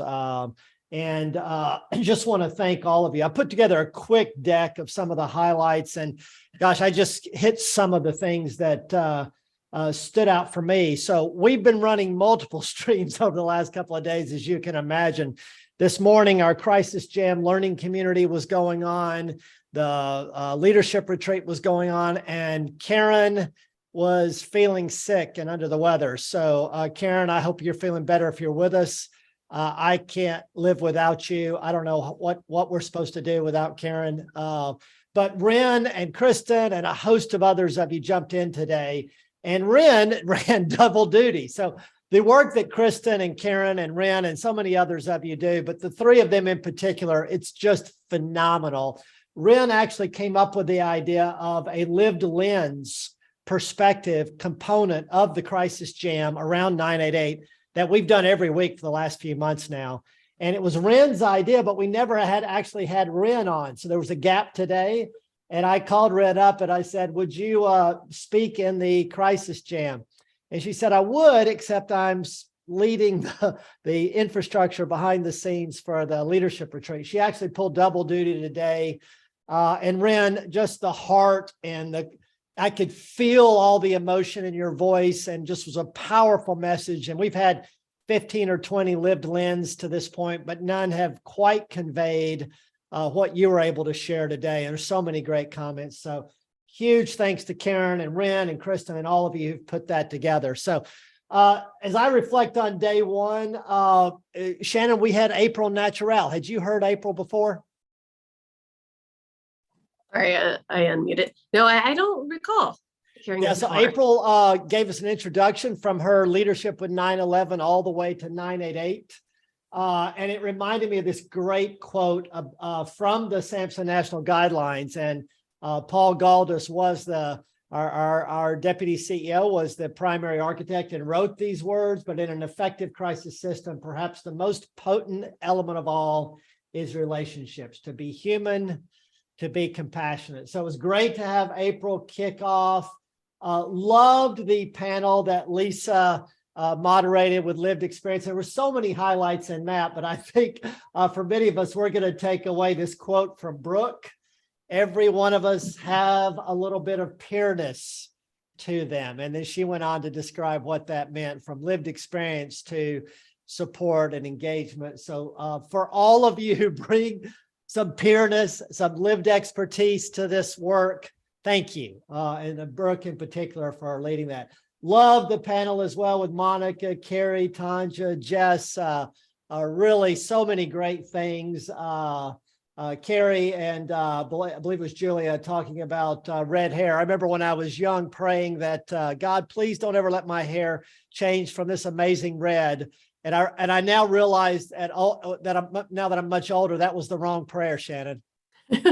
Yes, I would agree. but anyhow, but really great. And then out of that, Akimi, your quote, respect is free, kindness is free, that Paul picked up on at the end of the day, I thought was really, really great. Having Chris Bartz, I'm just seeing that little, I guess Chris is down in the lower left, but having Chris Bartz join us for day one during my update. Love Chris so much, and we'll miss seeing him on a more regular basis. Yeah, there we go. There we go. That was day one, Shannon, right? Anything Yeah. other reflections on day one, Shannon? Oh, it's just that it was as powerful as I expected it to be. Yeah, gosh, we've done this, Shannon, you and I have been 14, 15, 16, 17, 18, 19, 21. 7 times we've done this face-to-face, and it is not the same virtual team, but this has been pretty dang good. And it really comes from, the other thing is we've historically had a lot more external, and this is mostly our leaders and our board, and really great. Well, one thing I left out from day one, the employee awards, Crystal, Elizabeth, what Stephen and the finance team have brought to us, Jennifer, Stephanie, Gina, and Jessica, thank you so much. And for all of you who have one of these peer champion, provider, nurse, clinician, support teams, and the leadership here, as well as all of our administrative teams, thank you for the work that you do every day. And then we come to day 2, Shannon. This morning, I didn't get a chance to, I've been, again, running multiple things going on. I was with the Crisis Jam, but Ren and Karen have live streamed this on my YouTube channel. So I went back and watched it while I was doing some other work and was able to see it, which I wouldn't have been able to do in years past because we're waiting for the recording later on. But on YouTube, it's right there. You can jump back, Joy, from 5 minutes. You can watch yesterday. Really has been terrific. So much great stuff. And there was a great exchange between Pierre, Vic, Shelby, and Rochelle talking about where the impetus for change should come from, which was just so rich. But one of the things that stood out for me was Shelby in the midst of that said, we want to get to the point we can just be with that person with everything they bring and say to them, introduce yourself to us. Who are you? What do you need? How can we help foster your healing? So really thanks to DeQuincy and Rochelle and Shelby and Pierluigi and Vic for moderating that panel. So much great stuff that Amy and Kevin stuffed into From the Front Lines. And look, we heard you in Gallup 2 years ago about more communication and moved to town halls and discussions that would try to get us to a better exchange back and forth. But what we found is it tended to be the people who work in leadership and administrative and business office and those type of roles. When you're on the front lines at RI, being in an hour town hall. So the idea of the From the Front Lines section is brief segments that we could get to you at bite size. You might play them during a brief staff briefing, a shift change, et cetera, 3-5 minutes, but highlighting the best practices that we're seeing or just innovative ideas that we want to replicate across the country. Let's pilot it in Washington State and then let's scale it out. So great stuff. So many of you, and I'm not even going to catch all of those in the video, but great stuff that was in the From the Front Line section. The Joe Villarreal, the little video with the piece of art and him going through and talking was just, I thought was really touching, Shannon. And whoever won this piece, call me if you want to, I'll pay you for it. Shannon, what do you think the price should be? Well, they may not want to give it up though, Shannon. No, but did you notice it almost landed on Joe's name? I saw that. I saw that. And then Cultivating the Relentless Way. Great job again, Joy. Joy has carved out a niche for herself, not only as just amazing. I've watched Joy from when I walked in the door in 2014, a clinical director in Henderson, North Carolina, to helping lead the company today. Joy, just terrific. Great work and a great message and vision. So, Shannon, it's just been an unbelievable year, and I think a breakthrough year. It feels like coming out of, as I talked about in the update yesterday, coming out of the clouds and into a clear blue sky with lots of challenges and lots of opportunity, but time to focus on our guests, our programs, the things we've got in place, and then begin to push forward. So, Shannon, we do have a 3-hour face-to-face board meeting. And this, Shannon, this is the first year. Usually the board meeting kind of gets tacked on the very end of the leadership retreat. And we pivoted this year to spend a little bit more time with the board. Yeah, which I think is a great call. So we can have the secure amount of time versus rushing. So thanks to all of you who joined us. We had a few hundred of you who were part of this. And Terrence will, Shannon's given us the charge to be face-to-face again next year. Mm-hmm. So I heard that. Brian, Paul, the entire team, we're working on putting the company in the financial position. I didn't want to spend, this is an expensive event. We couldn't afford it last year, but we did it anyways because we just had to do it, Shannon. Next year, charge accepted. If Karen's listening, next year in Phoenix. Sounds good. Thanks, everybody. This is going to be record setting. I've been here for a minute in terms of history, and this is the first time we have ended with a few minutes to spare. So use it wisely, everyone. What? Thanks for everything. That's amazing. Won't you?